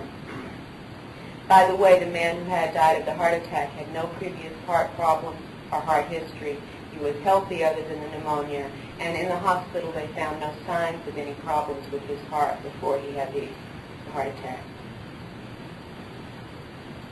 In my personal investigations, especially in the cases of the women that I report about and taken, I've dealt with several abductees, as I said, who've had military involvement in their experiences. And I think one of the most intriguing is that of Pat, who's the first woman whose case is discussed and taken. Pat lived with her younger brother and sister, her mother, a paralyzed stepfather, and her grandmother in a farm on 16 acres outside of Floyd's Knob, Indiana, in 1954. Pat was 12 years old. In the summer of 1954, before school started, so it was before Labor Day, a UFO, a craft, landed in the back of the property where the farmhouse was. And the house was entered by a number of little gray aliens. This night, Pat was in the bedroom with her grandmother. They shared the bedroom. And the grandmother became very, very frightened, and that's when they beamed Jesus in, who said, "It's okay, they're with me, go ahead." The entire family was abducted, including the parents and the grandmother, and they went through a series of physical examinations, etc., and were returned to the home. The next day, and this is 1954, the next day, 2 trucks carrying uniformed soldiers with arms arrived at the farm. 3 smaller vehicles with the lead personnel, including doctors, came to the farm. They stationed the soldiers around the perimeter of the farm. They sequestered the family for 5 days. They only allowed the little boy outside under escort in order to feed the farm animals once a day. For 5 days, each member of the family was drugged and interrogated. And Pat remembers them telling her repeatedly that the events she was describing did not happen. Now, the night before, when the aliens had had Pat, she had asked in her innocence, "Are you angels?" And they said, "Yes, but not as you've been taught." And she kept insisting to the military and to the doctors who were examining her that the angels had come, and they kept saying, "There was no one there. This did not happen. You did not see this." All of the surviving members of Pat's family recall this completely consciously. Pat has never had any regression work. And she asked me when I did this book to put the date and the place, because she's hoping that there might still be someone from that area who saw the military arriving and who could verify the story that she and her family have been telling us that they have remembered all these years. 1954, one day after the abduction, apparently our military was able to monitor events well enough in 1954 to know that this craft had been at that area. This is 1995. Certainly, whatever monitoring and surveillance techniques they had in 54 have been well improved since then. Lisa, another of the women in Taken, has also had several abductions and interrogations by military personnel, and she has undergone also not only interrogation but a variety of physical examinations. In one of them, she recalled what were identified to her as FBI agents present as well. She's also been subjected to some very traumatic sexual scenarios with some of the human personnel, and she has had repeated instructions about certain things. Most commonly, she has been told exactly how she is to talk about the aliens with others. She has also been warned to keep quiet about certain things, and she has specifically been told not to divulge information to me. Such a warning was also made very forcefully, as you'll read in the book if you happen to look at that, to Angie, the wife of the cattle rancher in Tennessee. By name, she was told not to talk to Karla Turner. Beth, who is a woman in Taken who lives in Puerto Rico and whose numerous event experiences have also been investigated by Jorge Martin, has, in addition to the recurrent alien abductions, has at least 2 experiences in which she has been kidnapped by military personnel. In one of these, consciously recalled, she was flown in an alien-type craft by both alien and military personnel to a desert area where there was the above-ground compound, almost identical to what Ted Rice has described, and we'll have a drawing of that she's made when we run the video in a minute, where she again went through the above-ground facility into an underground area. She does not recall having a physical examination, but she does recall being in a room with many other people of the military and listening as, she said, 2 men in what looked like spacesuits were delivering a lecture of some sort. Angie, the one I talked about earlier who had been told not to talk to me, the wife of the rancher in Tennessee, has been taken both from her house in the daytime by military personnel, at night by military personnel, and off the road when she's driven into the largest town near her to do shopping by military personnel. She has been taken to 2 different military facilities. One is a known facility. The other is a very remote, very small, rural facility. And she's been taken there along with other women that she didn't know. Now, in the beginning of the experiences that Angie was having with the aliens, and she had these before the military became involved in this, she thought the aliens were very much her friends. There's a very tragic story about what they did impregnating her and she thinking they were giving her a gift. She and her husband had been trying for several years to have a child, and finally the aliens in one of the encounters implanted her with a fetus, and she thought it was their gift to her. And when they confirmed the pregnancy, they named the baby and told all of the relatives, and were getting plans for the nursery. Angie doesn't know about this stuff at this time. She didn't know they always come back and get the fetus, which they did. Then when the military began showing up in these experiences, she was told by the aliens that the aliens, controlled the military personnel who were with them. But she was told a number of things, and not all of them were consistent. For instance, in one of these abductions, the one when she was with the other women, she was told by the medical personnel who were performing examinations on her and the other women that she was part of a genetics and cloning experiment. Another time, when she was taken by military personnel into a van that had driven onto the farm, and it had some very strange electronic equipment inside that she doesn't recognize the purpose for or how they function, but she was interrogated for over an hour about a number of things. And while she was in this van being interrogated, she was told by the leader of the group that was interrogating her that she was part of a mind control project or operation that was run by a, quote, high-shelf military group working mainly in underground facilities. And I don't know what high-shelf means, neither does Angie. When she was abducted with the 3 other women and taken to the rural remote facility, gynecological type exams were performed on the women.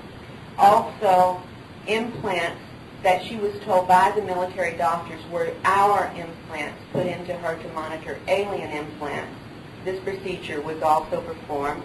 And then she and the women were taken as a group into a room where a military officer harshly and threateningly questioned them all about what aliens were involved in their experiences and what kind of events were occurring.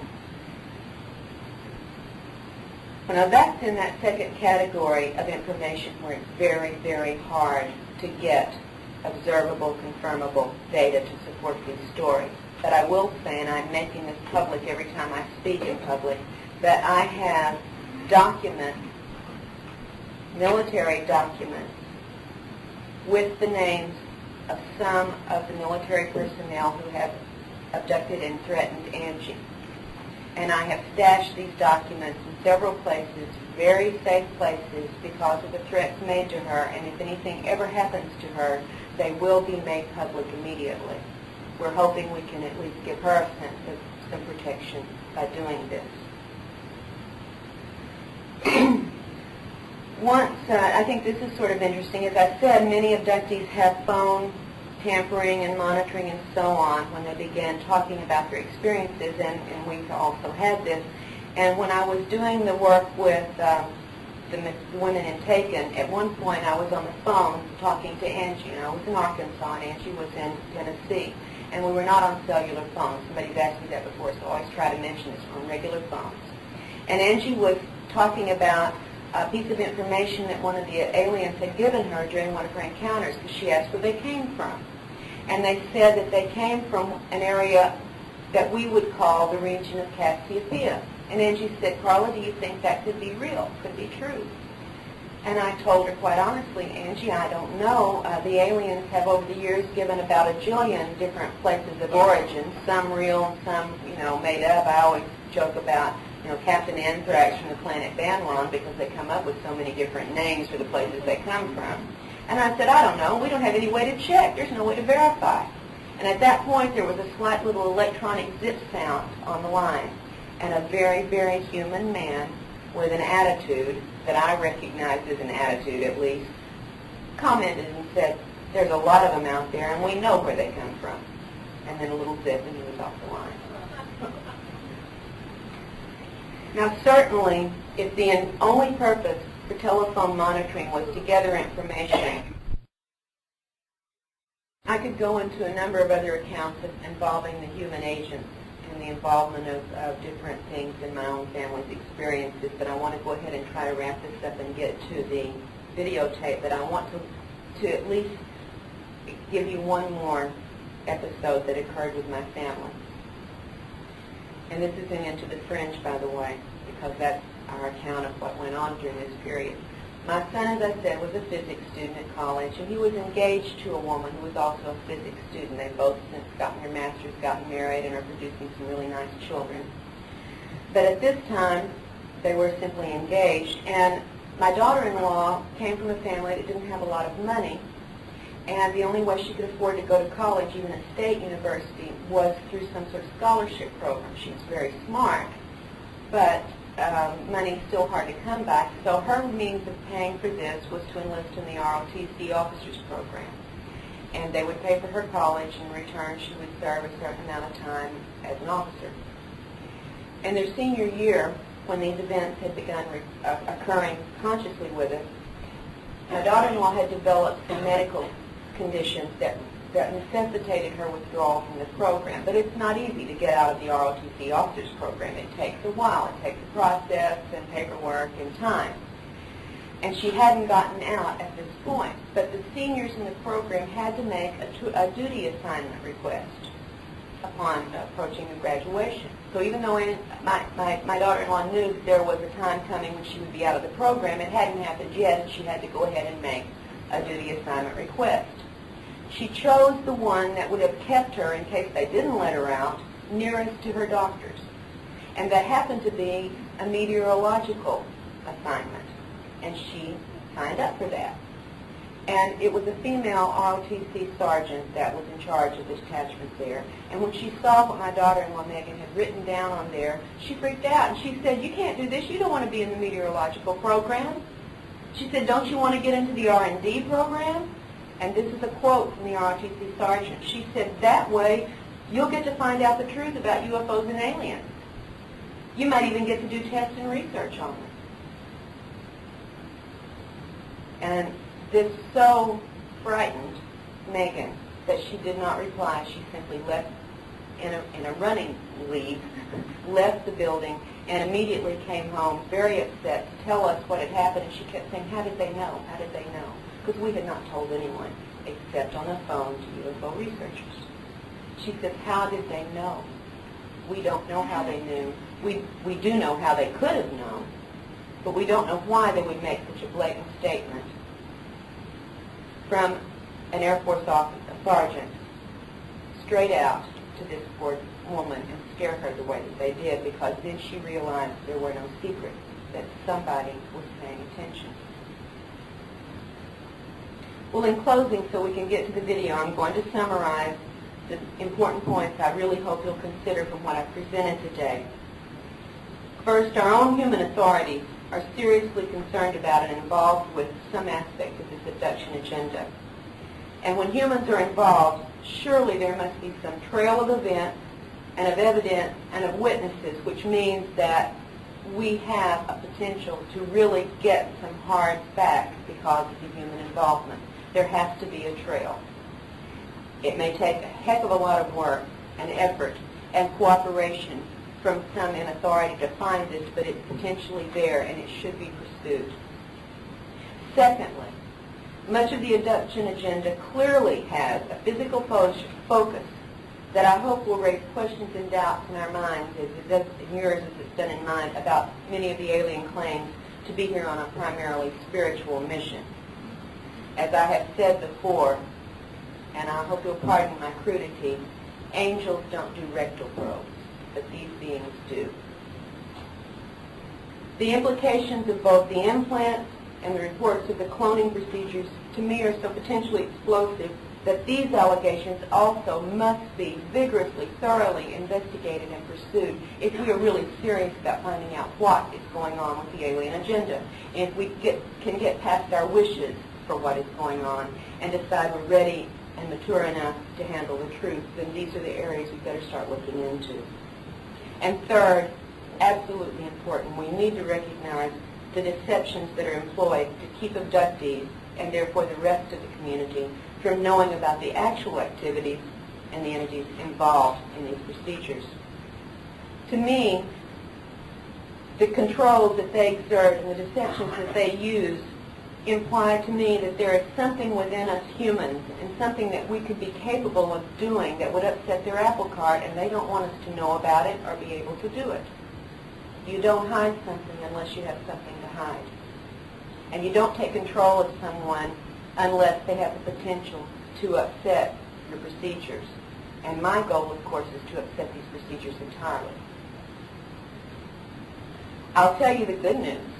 The good news is that in a number of cases in the last year or so, I have seen individuals who have been able to break free of the controls, at least to some degree, to upset the procedures to some degree, to resist the intrusions to some degree, and certainly to see through some of the illusions that have been presented to them and say, I know that's not real.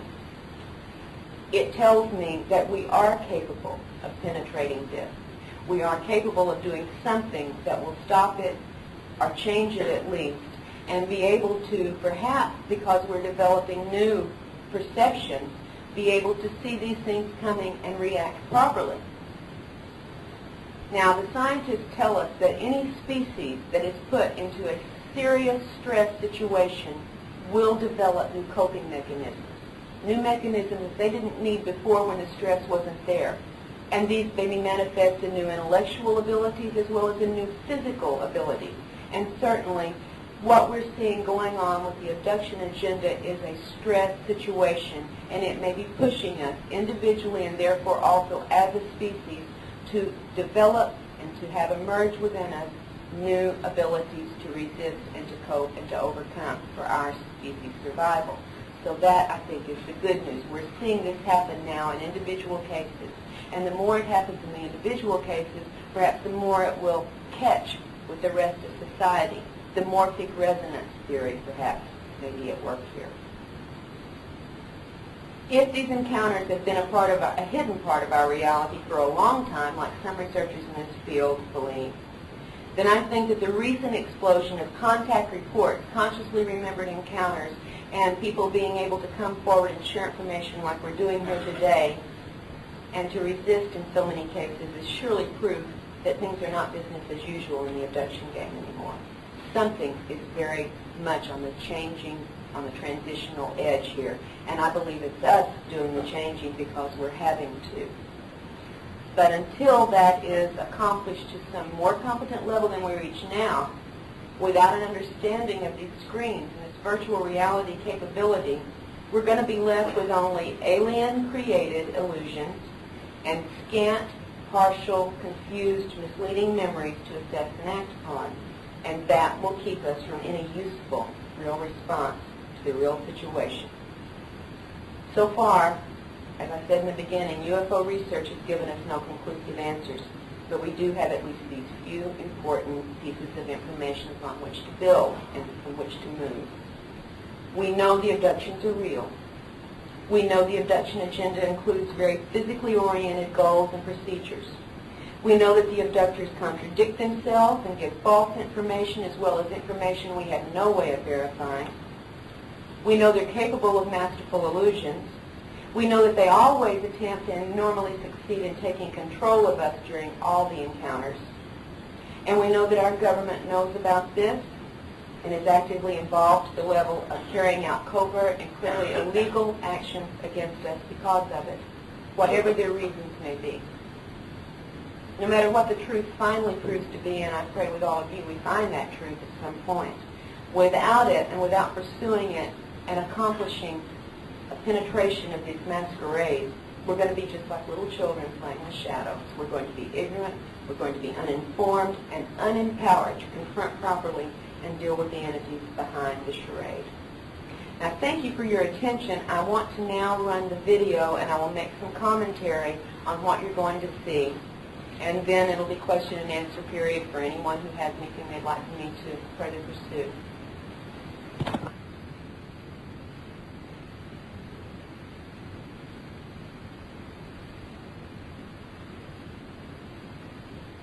The farm in Floyd, South Indiana, and that is the two younger brothers, brother and sister, and the family members. This is where the craft landed in 1954, and the military arrived the next day and sequestered the family. Again, Pat asked me to make as much of this public as I could so we could look for potential witnesses, so I wanted to show you the farm.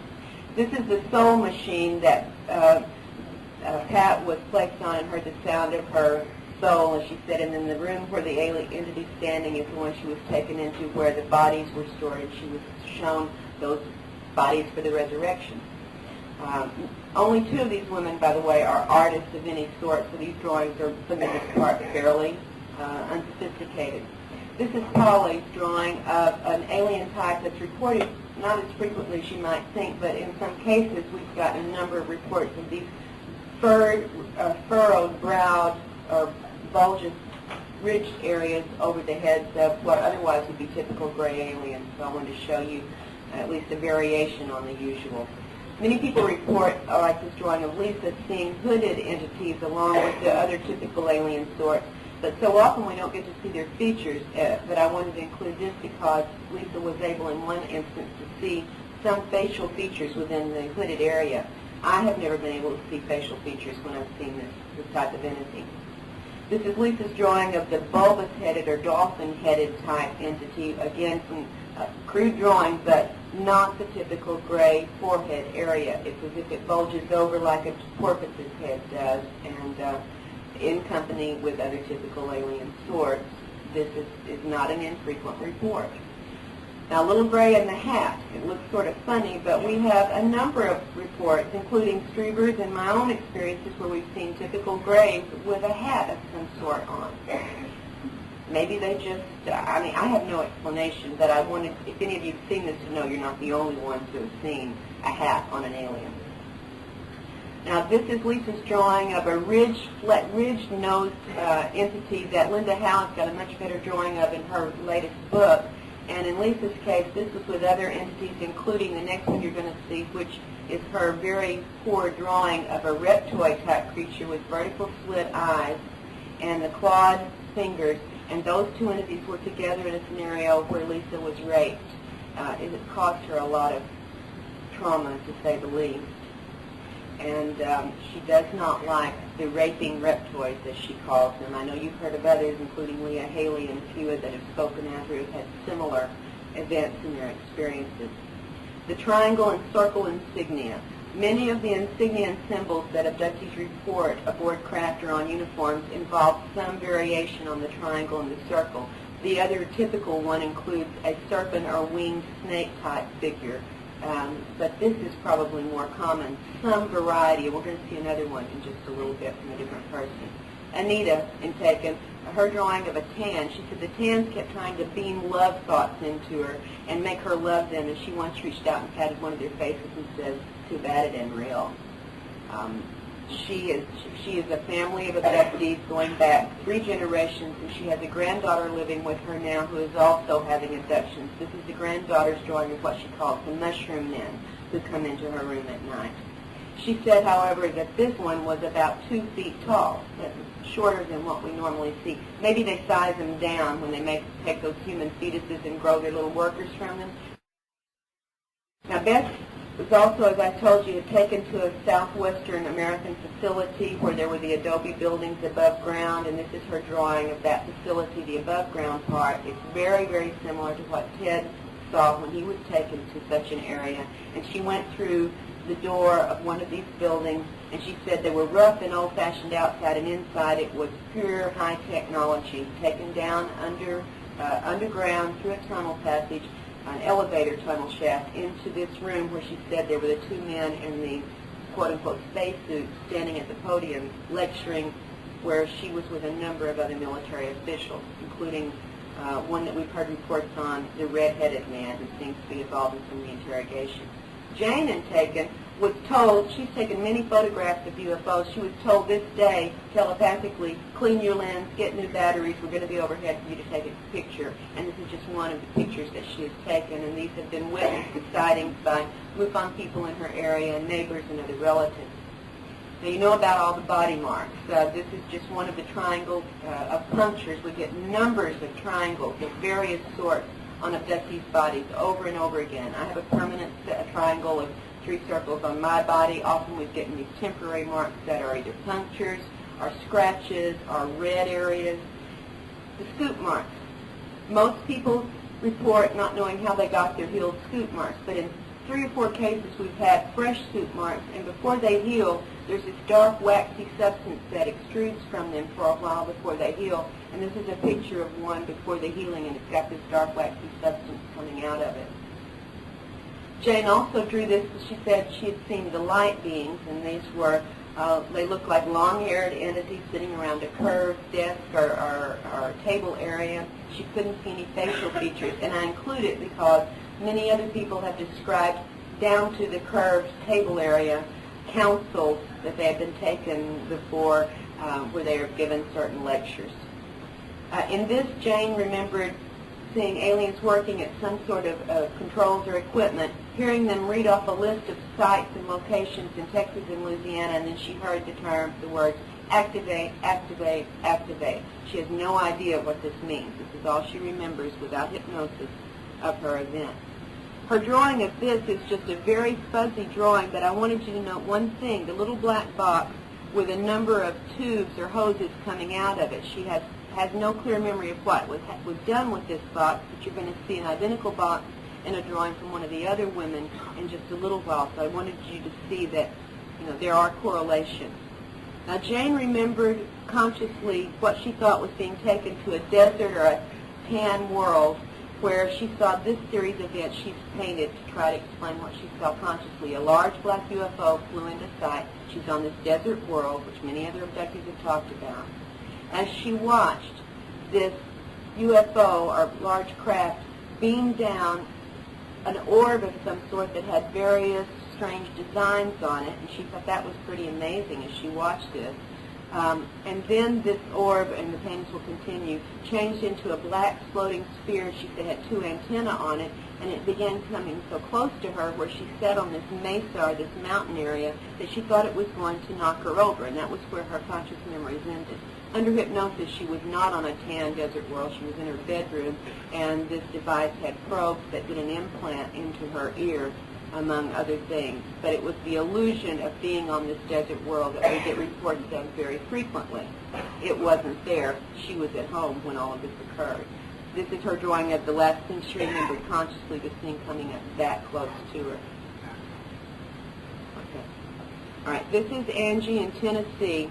You know about the scorch marks. She had remembered the night before seeing 2 aliens taking soil samples standing alongside a rectangular type device.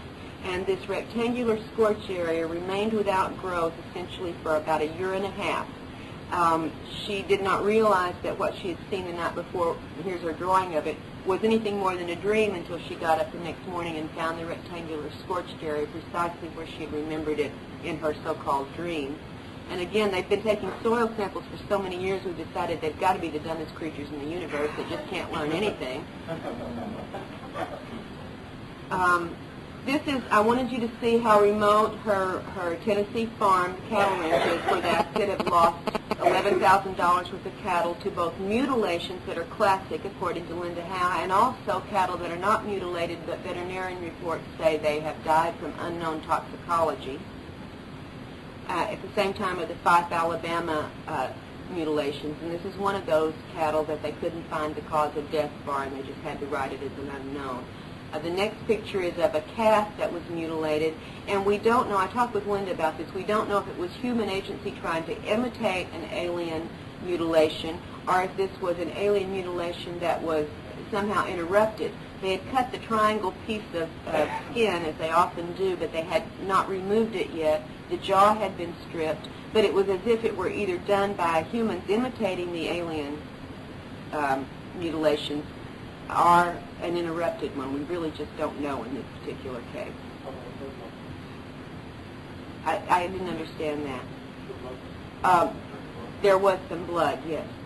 This is the fetus that Angie recalled when they induced the miscarriage or abortion 2 months after they'd impregnated her, and she noticed that it was about 3 times larger than a fetus, a human fetus would have been at that point of development, and it had the black eye, lidless eyes. And this was the device they inserted vaginally that caused the miscarriage to occur. I haven't seen this reported before, but I'm interested in any similar reports that any of you may have on this, about this kind of a device. These are just some of the typical puncture marks and body marks. These are on Angie that concurred with certain recalled abductions. Her drawing of the fetal nursery. She was taken there 5 months after she had the loss of the fetus, and she asked what had happened to her baby, and they told her its soul had been recycled and its physical body had been made good use of. Again, now you see the black box in the corner with the little tubes coming out of it, and this is Angie's drawing. Angie's an artist, by the way. She's an illustrator, so her drawings are pretty thorough. And the box is similar to exactly what Jane had drawn from her very scant partial memories of being taken out by the aliens. She didn't know what the box was for.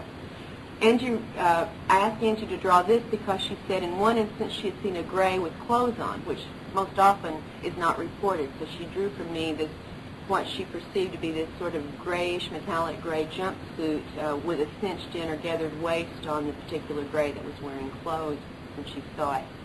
And this one is a very bumpy-skinned, rough-skinned entity she saw, I think, only one time. It had the long, knobby fingers, and she didn't really remember about the feet, but she went ahead and put them on there just so it would look like a complete drawing. But she said it was a very rough textured skin, not at all like a smooth, typical gray skin.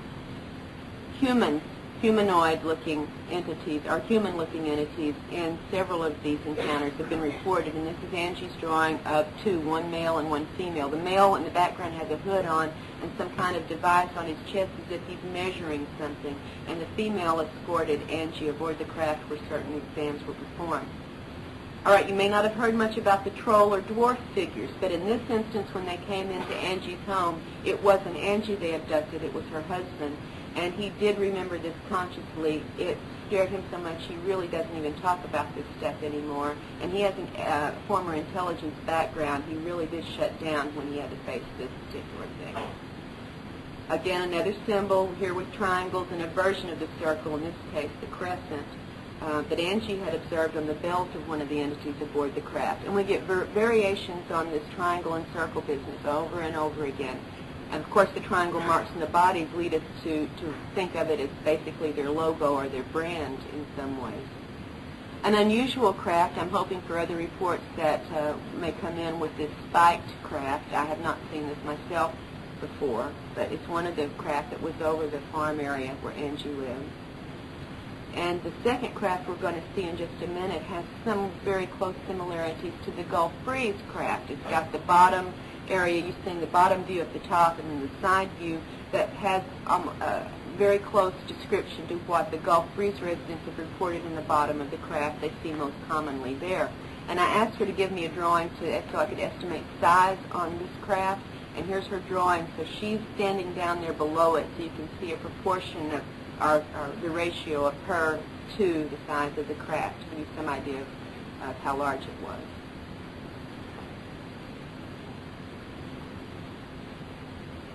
My timing's not always great here between talking and showing these shots. So, okay, now Angie was flown with 3 other women into this rural military installation, and this is what she reconstructed a map of the facility from what she saw flying in.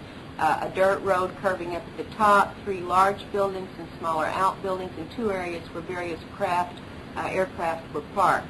She was taken into this building, and that's where she and the women had both physical exams and were interrogated by the military officer. We have not located where this facility is. It's very rural, but I know where the other facility is that she's been taken to, as I said, and I know the names of some of the people involved in her interrogations there. This is the craft in which they were flown. She said it was really strange. On one side there was a regular like wing, and it had a U.S. flag on it, insignia on it. And so if you saw it from that side, it would look like a winged craft, but on the other side was a flat area, and in the back of the plane were compartments like closet areas, and the women were placed each into one of these closets when they were taken there.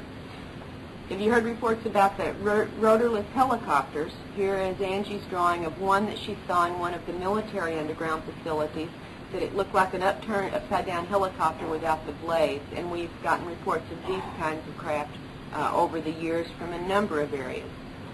And I almost want to say ignore this one. You'd have to see the pictures up close, but she was trying to take photographs of some of the overflights of craft above the farm, and she snapped these 2 pictures back to back, and in one of them, if you had them up close with an enlarger, you would see in one of them there is a UFO in the crossing of that main bar with one of the contrails, but it's not in the other picture. Amy's drawing of her first conscious sighting of UFOs in 1981, 5 craft over the university housing area, University of North Texas. She said she did have an abduction at this time. It was a very confusing little abduction, but she's had stuff all of her life. As a child, she was taught different things that abductors report, like how to pass through solid objects, telekinesis, affecting electrical equipment. And she said in the last 2 years they've begun now teaching her 2 young daughters the same things that they were teaching her. And of course she can't do them when she's alone, just when she's with them. One of the daughters drew this. This is the large ball of light that she has seen on a couple of occasions come into the house, the child has. But more frequently than this large one, she has seen a very small ball of light, more like the probes we typically hear about, and it's one of the few cases, and we have others but very few, where there seems to be a tail or appendage or something coming off of the probe light. And as I said, both of these have been drawn by her daughter, who's had a number of alien encounters herself. And in fact, the next drawing is a page of doodles and designs that this daughter had just made. The mother sneaked away and made me a copy of, and you'll notice that the aliens have the vertical slit eyes, and the triangle again, and the circle. And this is, like I said, a second grader's doodling, obviously expressing some of the things that she had seen or witnessed in her events. At one point, Amy, early in her life, or adult life, had come to consciousness as she was floating out of the house, being floated out of the house. And she said this was the most amazing thing she had ever experienced up to that point, to wake up and you're in midair floating through the doorway and out the door. She has no memory of what happened when she was outside. This is the FEMA facility across the street from where Amy lived when the human representatives and the aliens who took her and removed the implant. This is where she lived. This is the facility in the same town. We lived in this town when my husband was also taken to an underground facility where there were stored equipment and military personnel, and we have just wondered if that was the same facility. Amy's conscious memory of that time when she was taken and the apology was given to her began with what she thought was a giant moon with little aliens floating in front of it, but that image or illusion soon disappeared, and what she saw instead was there was no moon, she wasn't outside, there were no aliens floating. In fact, she was in her dining room, and there were men and non-human entities there who took her from her house. She thought they were normal men. She said they looked absolutely like any man you might see anywhere, until at one point when she was in the underground facility, she got up close to one of the men and looked at him very carefully, and he had the vertical slit eyes. So she looked at the other two men and noticed they were wearing contact lenses that made their eyes look normal. And when the man saw that she had noticed this, he sternly, told her, "You will not remember this. You will not remember this." But she managed very consciously to remember quite a bit, as it turns out. This is that room, the underground room into which she was taken, where the apology was made. And you can see, if you've ever seen Mission Control Center, how similar this looks to that kind of a setup. Lots of the little gray entities working, several human-looking men present, and then, of course, the alien who was dealing with Amy. Now, this one, curiously enough, had what looked like a plastic mask over part of its face. And I've talked with another long-time researcher into the UFO reports who has gathered, in fact, a number of cases he calls the plastic face cases. Several instances through the years where the aliens have seemed to have had a plastic mask, as you can see indicated here by Amy's drawing. She said the other alien entities didn't have this on their face, but this particular one did have this masking of everything except the eyes. And it's her drawing of the procedures, a metallic pencil-shaped object that was intruded into her ear to remove the implant, which then exploded, or disintegrated, it just disintegrated into pieces after she was pulled out of her ear. I think there's a drawing of what it looked like before it disintegrated coming up very shortly. Let's see what's the next. I don't remember the order exactly here.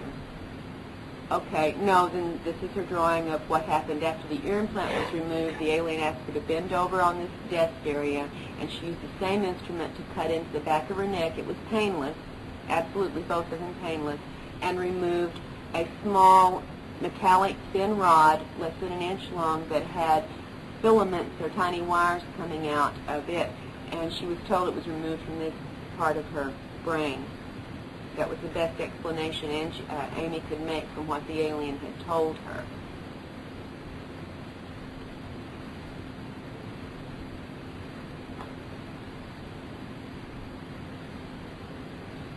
That top square box shows the flesh-colored shape of the ear implant before it was disintegrated, so you can at least see what it looked like. She said it was flexible, it looked flesh-colored, it was almost transparent, and embedded in it were certain little tiny filaments of some sort. She didn't know if they were wires or what they were. The top shows where the alien told her the new implants were now being placed below and slightly behind the ear. The bottom left drawing is the shape that looked like a little metallic tic-tac, and that's what she was told were the new implants that were being used to control the brainstem activity, and that these were not for monitoring but for control. And the last thing she remembered was the alien coming up very close to her face, staring into her eyes, and she was trying very hard to remember what was on the big screen, but the alien's eyes kept her so concentrated that she could not recall or was not able to take in the information about what was on the large screen. Amy had a daytime sighting of 4 UFOs over Dallas-Fort Worth Airport at noon one day when she went out for lunch. Saw 4 circular craft coming. As they approached closer, they changed to look like 4 sort of airplanes. Then the airplanes lined up nose to tail, solid nose to tail, and then merged into a single disc that flew away.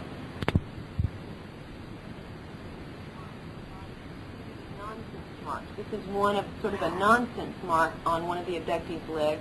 We have, besides the punctures and bruises and claw marks, simply designs that appear on the body after certain encounters, and we've yet to fathom anything about what these designs are. The final drawing, Amy trying to show how close some of the black helicopters have come down over where she was living after she moved away from FEMA's facility into a trailer park before she moved to another town and a house. And she said they came down this low over the house time after time after time, and the neighbors complained, and everybody saw them, so they were real copters. This is an excerpt from Angie's take.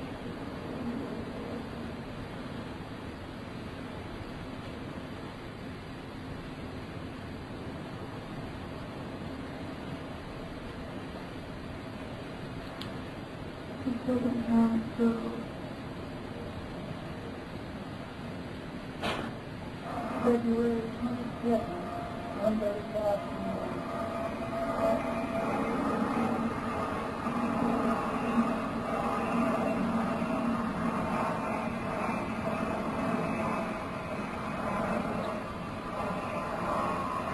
By the way, none of the nearest military or civilian airports say that this is any of their stuff. February 27th. 10 minutes later, it's back. This is the third time now. Circle this remote farm. C-135s very frequently. Also a number of different helicopter varieties, as you'll see a little bit in just a moment. Second, 2 p.m. 15 minutes later, it's back again.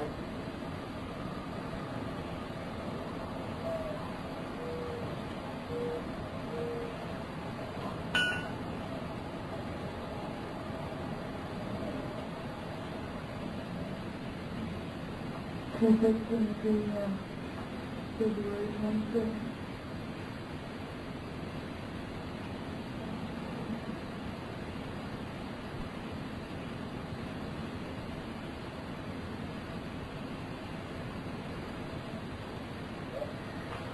The next day, they found a large uprooted, still living tree.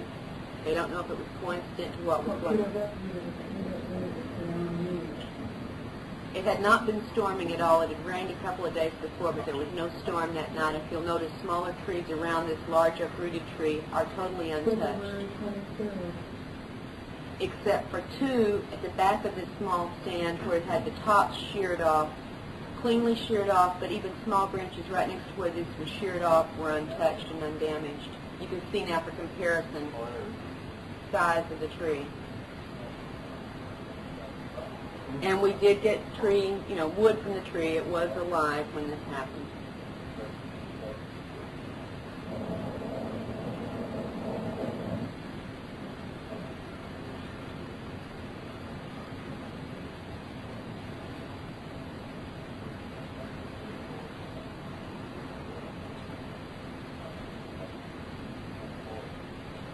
If it was wind, it was very selective wind. There was no wind anywhere else that night. And you'll see a very small tree standing immediately beside it, totally untouched. As I said, the other trees, except for the 2 tops sheared off of trees, were totally untouched. No damage to even the limbs, the branches, the twigs. See how close that tree is?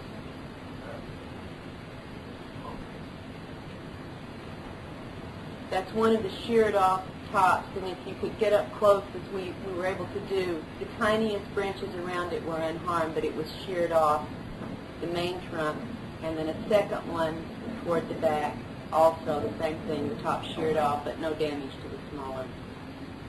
February 23rd. 3 days later. And this is just a tiny bit of the activity that's been for 2 years now over Angie's property. 3:25, February 26th. About 45 miles. But we've checked, and they all deny, both the civilian and the military that's farther away from there, having any, but this is not theirs. There's no flight training paths, etc. over the property. And there were no flights over it until she got in contact with me. None at all.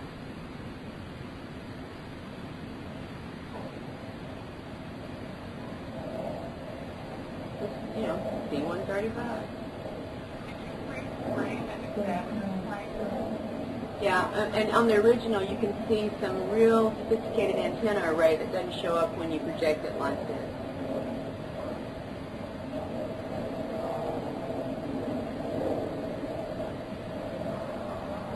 And then of course the helicopters that all of us know and love so much.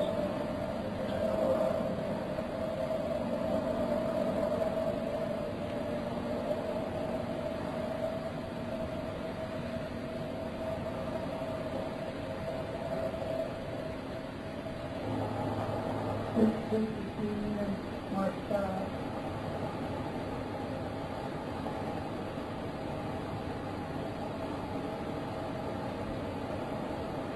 By the way, in one of our helicopter overflights, we had 3 helicopters flying so close together that their rotor blades were intermeshed like egg beaters. And I've talked to helicopter pilots, and that doesn't happen. It did in this case.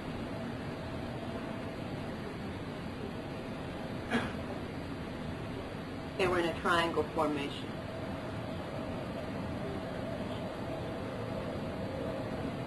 March 2 at 3 p.m.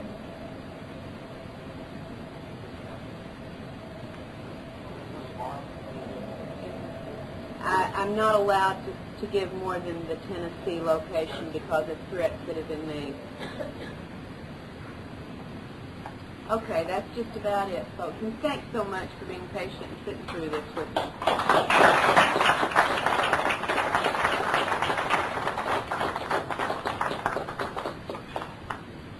Now, if you want to leave, please feel free to. If you want to ask questions, I'll do my best to give you an answer. Now, let's Okay? have a few questions for maybe 20 If you want to. I have a Yeah. question. Yes. 2 questions. One, how do you know that the abduction took place over generations? And 2, how did you get the documents that you need to go on?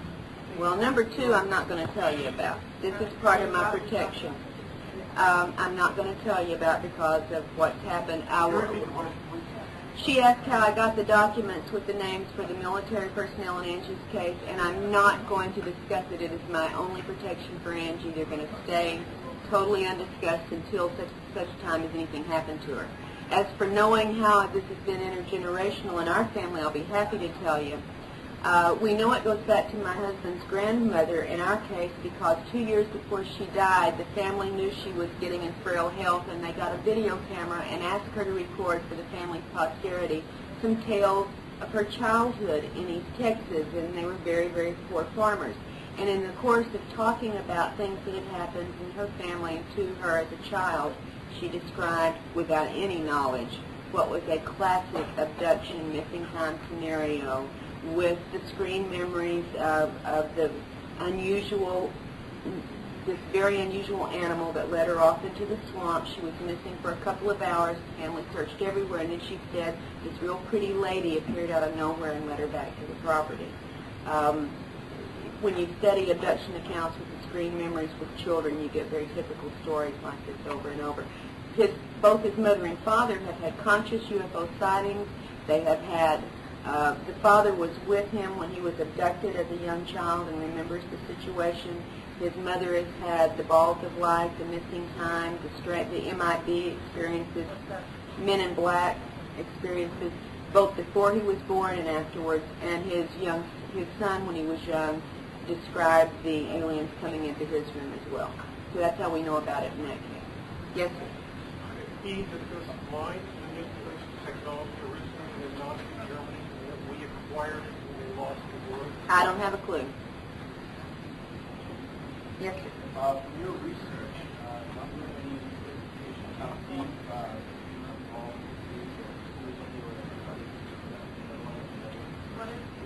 FEMA is the Federal Emergency Management Agency.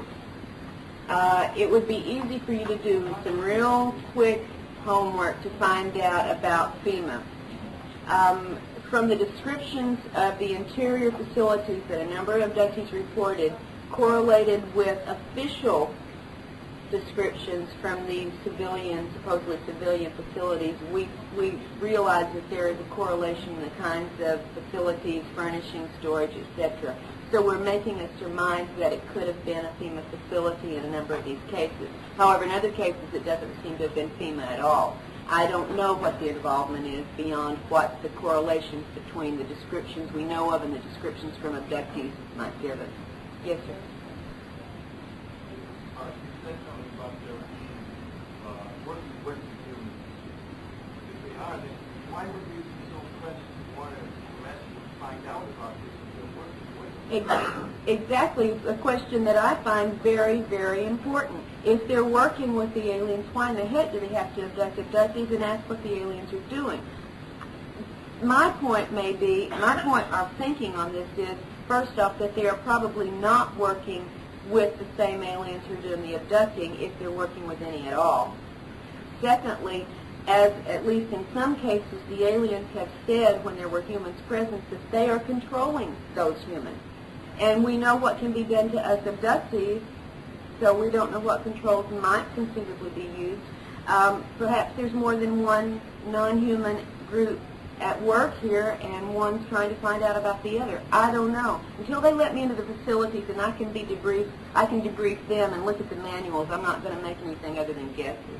Let me get someone who's not asked a question yet. Yes, sir. If you have any knowledge of what technology is on an aircraft, if you have any knowledge, well, I have a brief that if I could share, not to intrude, but I know someone who's in Gulf Storm, and there was a raid carried out with 3 UN guys.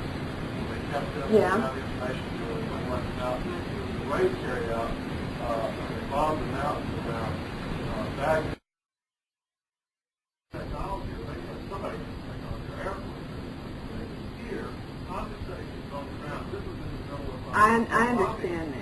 Yes, in fact, at one particular overflight, Angie had the radio on, and the radio began to make a really, really strange noise. She quickly grabbed an audio cassette tape and recorded this noise, and we took it to radio sound engineers and had them to analyze it and see what kind of disturbance, interference, etc. could cause it, and they could not identify it. It was not known to them from their work what the source of this interference. So it was not common technology, at least in that particular case.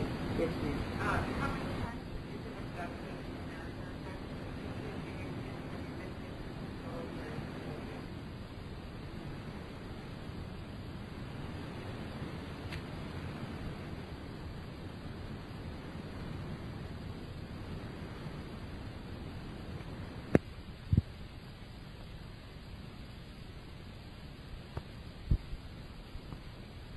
them since I was 5 years old, but didn't know what they were. They would seem to have been very sporadic since I was 5 until the 1987 period where we had a year and a half of hell, and they were as frequent. One time, in fact, when I got involved with some other abductees after we had gotten through this initial phase of making contacts, there was one particular one who would call me for support, and he said, encounters a couple or 2 or 3 times a week for a while, and I didn't believe him. I just said, Fred, they just can't be doing that. I mean, they can't just be having all these people dealing with just you. I mean, I think you're making some of this up. And for 14 nights running, I was abducted after that. To show me, I guess, they can mess with you every night if they want to. Normally, however, after that year and a half period, the activity that we were aware of waned to where we would have something maybe every 7 or 8 months. The most recent time I have consciously seen an entity in the house was in November. And it was one of the hooded entities, and it was on my husband's side of the bed.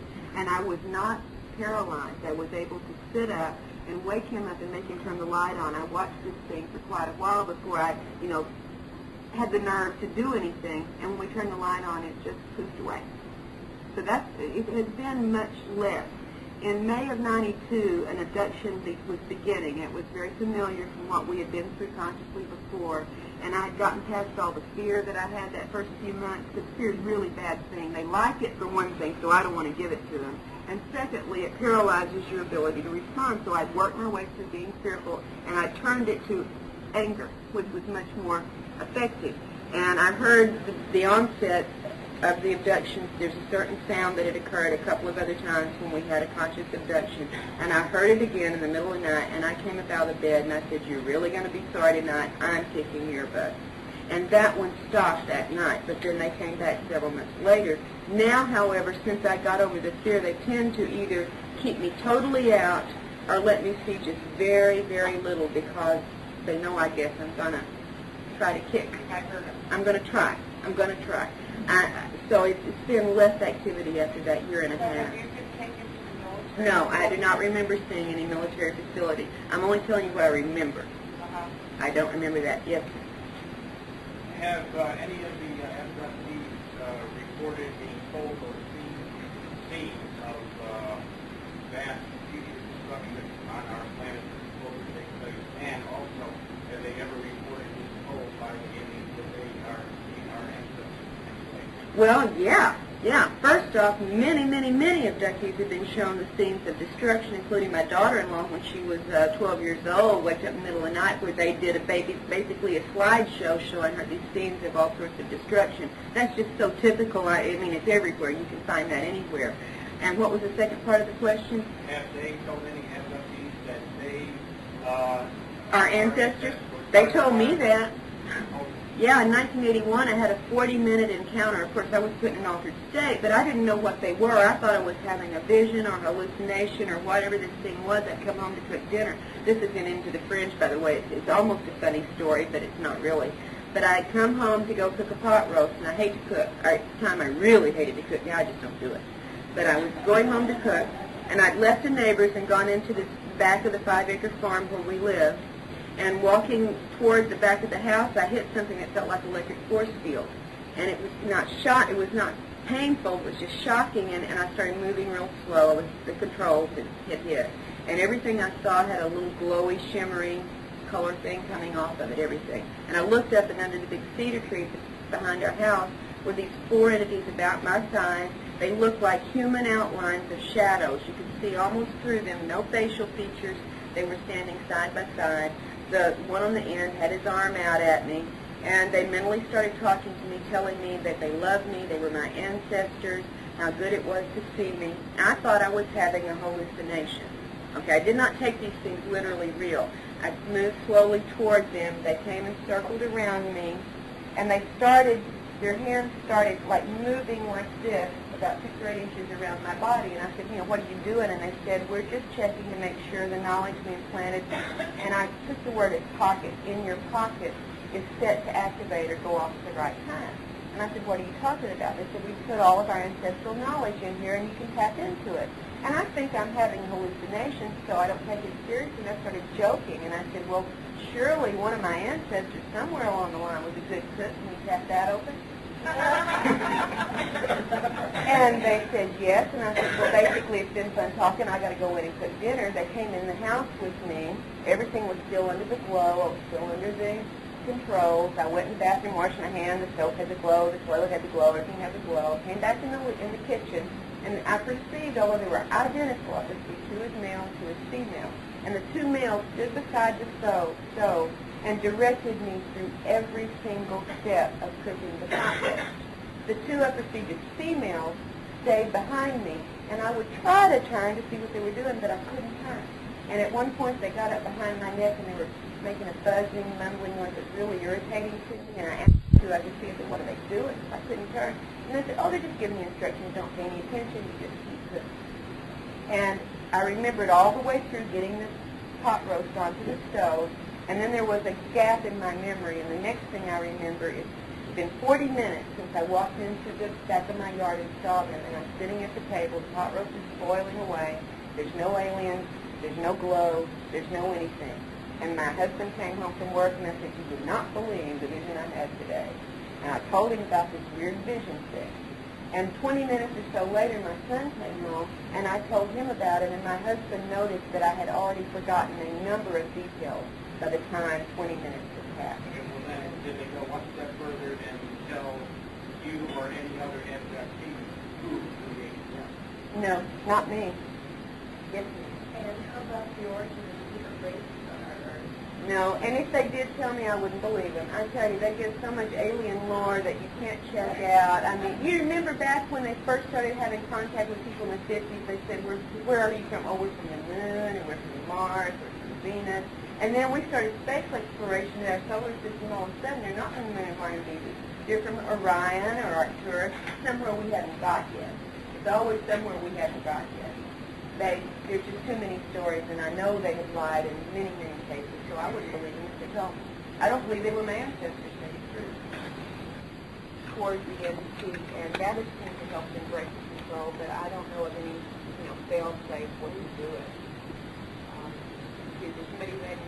Go ahead. Yes, ma'am. Stories about alien underground facilities, maybe I've just heard the same stories you have. We did make a trip back in '89 to Dulce when we had heard about all this stuff to see if we could find anything, you know, being intrepid explorers like we were. And we talked to the local population, the ones who would talk to us, and they laughed about it. They said there was nothing there. And we drove all the way around the Archuleta Mesa, and we never had anybody chase us or saw any weird craft or anything like that. So I don't know. It's just one of those rumors. You want rumors? We got rumors. Okay. With your knowledge, your family and the other people, as more and more people seem to be coming out to remember whatever, about what percentage of the population feel they have had contact from the percentage of the people that you know? You know 100 people and half of them, 100%? Well, there's some reasons I'm real hesitant to get into numbers or percentages. One of the reasons is that for every person who talks, I have a feeling from what we have gleaned that there may be 50 or 100 who aren't. Okay? So I can't judge from I can't make a good judgment from the ones who've talked. I don't have a clue how many people may be involved. We know it clusters in family groups. We know it's transgenerational. The first thing you do when a new person comes to you that thinks they've had experiences is you go talk to the rest of the family, and 9 times out of 10 you're going to find other members who've had it. So you extrapolate the numbers. You know what the Roper poll has shown. You know what the other abductee researchers have shown. It would just be a guess, a basic guess. Yes, ma'am. When you use the word under the control, were you suggesting an implant and you were talking about what she was talking No, about? The grip for that movie or what? I felt like it was an external control, like I walked into a field that once I hit this field, whatever control was exerted was being exerted. This has happened to other people as well. In fact, in the book I talk about a situation, and in the fringe, which I don't sell because I don't own the book, talk about a situation where my son and his fiance drove up to the farm because we'd moved out after this point and they were living there. And they drove up to an area where this field seemed to come into the car. And it passed basically between the passenger and the driver's seat and took control of my son. In fact, pushed him off and took control of him. So I don't know, but I do know I was abducted in the mid-1970s in the daytime in my car off Interstate 20. And I remember having something done that was inserted into my ear, but I thought they were putting in something, taking something out of it, examining it. I don't know. So I don't know. I've never had anything show up on X-ray. Now, my mother-in-law, on the other hand, who I said had experiences before my husband was born and afterwards, was having back problems about 3 years ago, and they were talking surgery. And we said, before you do surgery, you might want to check the chiropractor out. It's a little less dramatic. And finally convinced her to go to a chiropractor. And when they first get a patient, they do a head-to-toe X-ray. And when I went back with her for the X-ray analysis, and when we came in, the doctor said, "Miss Turner, you didn't tell me you had brain surgery." And Miss Turner said, "I haven't had brain surgery." And he said, "Oh, yes, you have." And she said, "Oh, no, I haven't." And he showed her on the X-ray a healed incision into the area over what we call the third eye and the forehead. On another case, Beth in the book, the one from Puerto Rico, when her family was abducted in 1978, she suffered a number of physical symptoms, including the rash, the hair loss, and nausea, and eye problems. And she was like 28 years old, and the eye problems got so bad she had to have surgery. And when she went in to have surgery, the doctor said, "You didn't tell me you'd already had eye surgery," and of course she hadn't. My husband just had a root canal a month and a half ago. When he went in to do the x-rays for the root canal, the dentist came out and said, "I want to do those x-rays again. Something's really weird here, and I don't understand it." And did the second set and got the same thing. One of the teeth, and the teeth are another part. We could talk a whole day about abductees and teeth.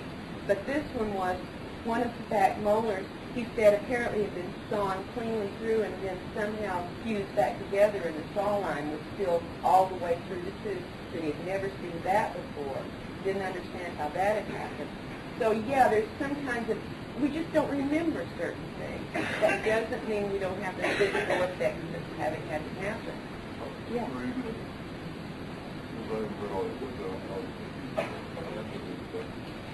Are you, or have you already attempted to actually get possession of those dental or medical cases where they record those anomalies and possibly Yes. those and then compile them and Yes, present them. I have tried. Now, we can, in my husband's case, get the x-ray. He wanted to know if we had tried to get medical records documenting this. Those particular ones have such a... Yeah, that we can get. There's no problem. The x-rays from my mother-in-law's chiropractor, no problem. But when I thought I had established a relationship with my doctor when I got a new doctor when I moved to Arkansas, and I wanted one I could talk to about this to record and document the physical symptoms. And at one point in one November in '92, I had waked up, as many abductees do. I'm one of those that wakes up at 3 in the morning every morning, and I get up and go to the bathroom, and then I go back to bed. And I'd got up at 3 in the morning, gone to the bathroom, everything's fine, went back to bed, and I woke up at 7 in the morning and went to the bathroom and almost, launched off the toilet because there was something excruciatingly painful happening. And when I looked, there was a 3-inch slice in the genital region, as if somebody had taken a razor blade and sliced up a flap of skin. And I went to the doctor 2.5 weeks later. I was scheduled for a gynecological exam. I remembered nothing happening between 3 and 7, but apparently something happened. And I got up in the stirrups for my yearly gynecological exam, and she said we'd already talked about the alien stuff, and she was very open to it. She'd had family members who had had sightings, and she was real interested. She said, anything happened lately? And I said, yeah, on the 2nd I woke up and had this sliced area. And she said, wow, I can still see the scar very clearly. And I said, would you put it in my medical record? Would you please document it? She said, of course. She got a nurse in there to witness it. She drew diagrams of where the scar area was, put it on the notes with all the notes of my yearly exam. Last December, I demanded to be given a set of my medical records because I was fixing to change doctors, and they refused. It's state law that we can have our records upon request, and they absolutely refused to give it to me. I had to go to the Arkansas State Medical Board and press charges to get my file released.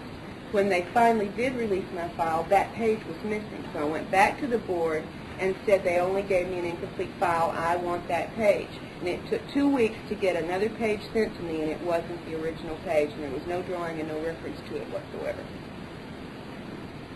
We've had medical records disappear out of clinics. Yeah, Sean. Yeah. Do you know, have you heard of any abductees who have been involved in training programs? Training for what? I don't know, any whatever task and or learning any type of weaponry? Sure, Okay. sure. A number of abductees have reported being taken and shown how to operate certain equipment aboard craft, even how to pilot the craft. They've been trained in a number of other ways, now not about weaponry perhaps, but one of the most weird stories as far as training goes involves one of these underground facilities in human and alien people. 3 women, a nurse, a teacher, and a therapist who were friends from Oklahoma were making a trip together to Arizona several years back. This is one of Barbara's cases. And they were suddenly compelled, for no good reason, to get off the interstate and take an obscure little road out in the middle of nowhere. And when they did, they came to a really little weird gas station, grocery store little thing. And they went inside. One of them had to go to the bathroom. And the other 2 were trying to find something to eat, but it was really weird. There were shelves. There might be a can here and a can there, but it wasn't really stocked like a store. And the woman was a very long time in the bathroom. When she finally came out, like 30 minutes later, they got in the car to leave, and they couldn't talk. I mean, they couldn't talk. They could just burble. And this went on for about an hour, and then when they finally were able to talk again, they couldn't make sense when they talked. Like one of them wanted to say, I wondered what happened to us, and what she would say was something like, your foot is blue. It just took for a while before they got their verbal skills back. They knew something had happened. One of them had already had abduction experiences, so when they got back from the trip in Arizona, one of them went to Barbara and had regression work. What came out of that was so extraordinary that they made plans for the other 2 to come. They kept the information separately, and all 3 women went through regressions eventually. One of the women, all the women remembered being taken out a door from this little quote-unquote store into a tunnel entrance into an underground facility. They all described initially the same thing. From that point on, the story changed. One of the women, after getting to that point, screamed for the rest of the regression. Screamed. That's all she'd do. They had to bring her out. The second woman remembered being taken to a room, an exam room, put on a table, and fighting, very physically fighting against them holding her down before she was sedated, and doesn't know what kind of exam she had. The third woman remembered going into the same facility, watching as the other two women were led away, while she herself walked over to sort of like a dressing room area, changed into her uniform, went to a computer console and said, "I punched in my coat and went to work." Yeah. Have you heard of these tiny little surveillance cameras where the eye of the camera is smaller than the period on tape, thinner than a sheet of paper, and they can tack it to anything that's hard like window pane? Believe that. Well, I'm not surprised. I just haven't heard of them. Maybe I ought to do my homework on more of these electronic things, and I'm getting more towards educating myself on it. But you have to realize this is fairly new material for me to be dealing with, and there are some people here who've had human contacts who have done some of their homework on some of the technology around. So yeah, it's being pursued by a number of people. Was our time about up? Well, we got a few more. We got Okay. about another 5 or 10. Okay, yes, sir. Carla, in your collection, you mentioned that there's one of those particular that you're talking about, and you certainly have a level of anxiety. Well, please don't, let me stop you there. Please don't be anxious and please don't be afraid. The abductors like that, and they use that energy. The first thing any abductee needs to do is get rid of the fear and turn it around to something that's outward rather than inward, because the fear is, first off, something they like, and secondly, it's paralyzing to the person involved. So may I just say that and then let you go ahead? I'm not a person that might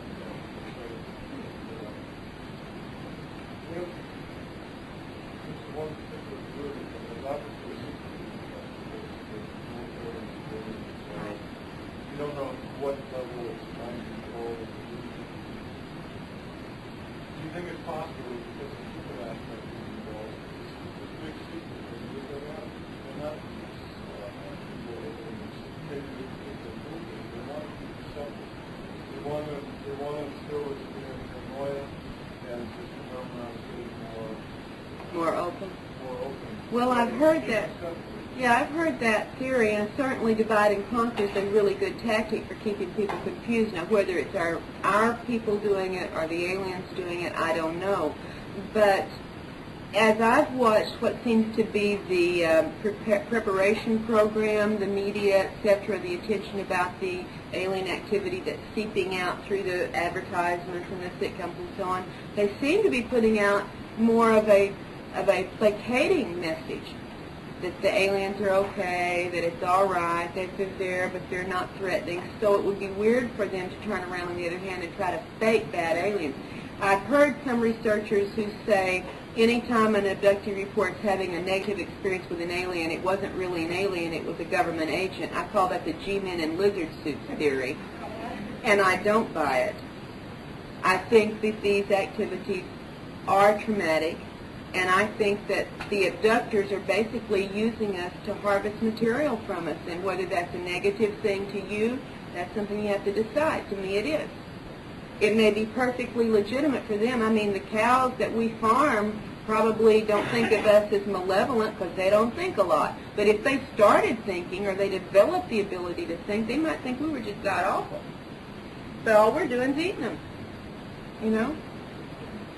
I don't know. I don't buy that it is that the negative alien information is mind control instigated completely to give aliens a bad name. No. No. Couldn't there be an energy that's absent or unconscious and then materialized in some of our fears?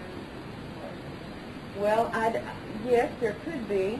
There could be. I tend to think from what the evidence we've seen is that it's technological rather than that it's physical.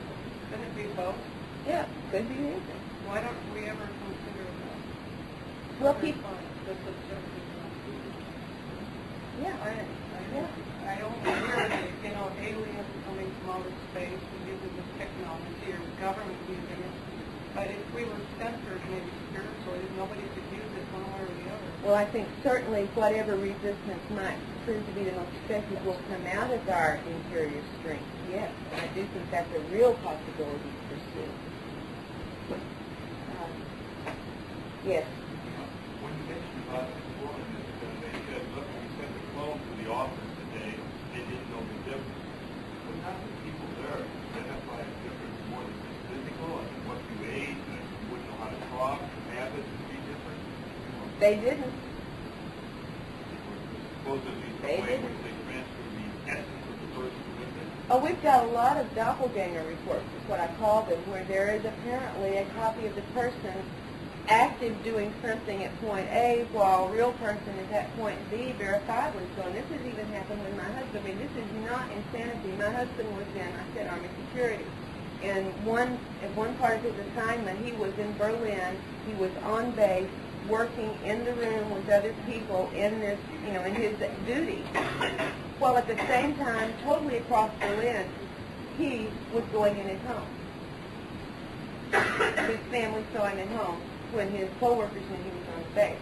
And this is just one instance. There's many times we've had double abductees show up where we knew where one was at the time. We verified that, and yet we have verifiable reports of a copy of that person seeming to be that person in an entirely different place.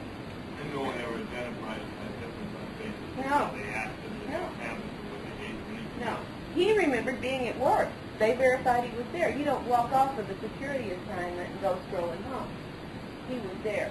But he was also, or somebody just like him, was also a host. Came in, did weird things. Came in, walked through the door. His wife came out of the bedroom. She was married before me, and said, "What are you doing home?" He totally ignored her, walked in the bathroom, shut the door, stayed for a amount of time, came out, walked out of the house, and left. And when he really came home, she said, "What the heck was that?" So they did notice the difference. Yeah, That's well, what yeah. they wanted. But she thought it was him. She thought it was him.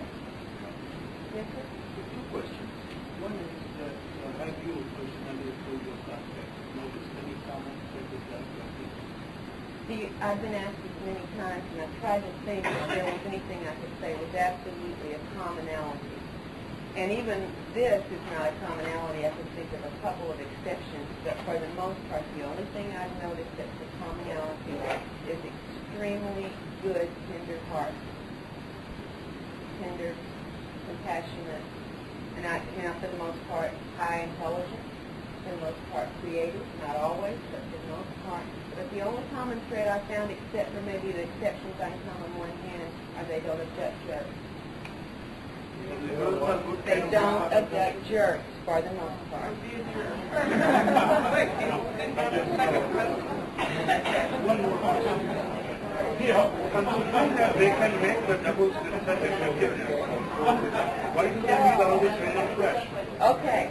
This gentleman asked an important question. It'll be the last one I think we have time for. He said if they can make bodies, grow bodies, clone bodies, everything with such effectiveness, why would they need our bodies, like in these processing plants? Well, remember I said I'm not sure these plants exist. They could be virtual reality, and they could be showing us these movies to manipulate our thinking in certain ways or for fear in certain ways, so it could just be a movie. If, in fact, they do exist, however, perhaps, as in Ted's case, where we've done some more work that, we talk about in the book that I didn't go into today, his theory on this is that periodically abductees may be cloned more than once, because what he picked up from the process when he was going through this is that, yes, they can grow physical bodies, no doubt about it. But the body that has not had the soul energy in it is like bread without yeast or soda without fizz. It's just not as good. And that's his thinking. You and I both know that he's in breakfast. Well, you know what I mean. It's a metaphor. Don't get so technical on it. Carl, let me last question. It's not a question. I want to suggest you supplement the response to this guy and that woman and this guy over here who was questioned about anxiety by emphasizing how many times in speaking we refer to the concept and the possibility of virtual reality. Very, I always woven do into the that. whole story about the possibilities. There's actually a disclaimer about these scenarios. Right. I don't say these are physically real places.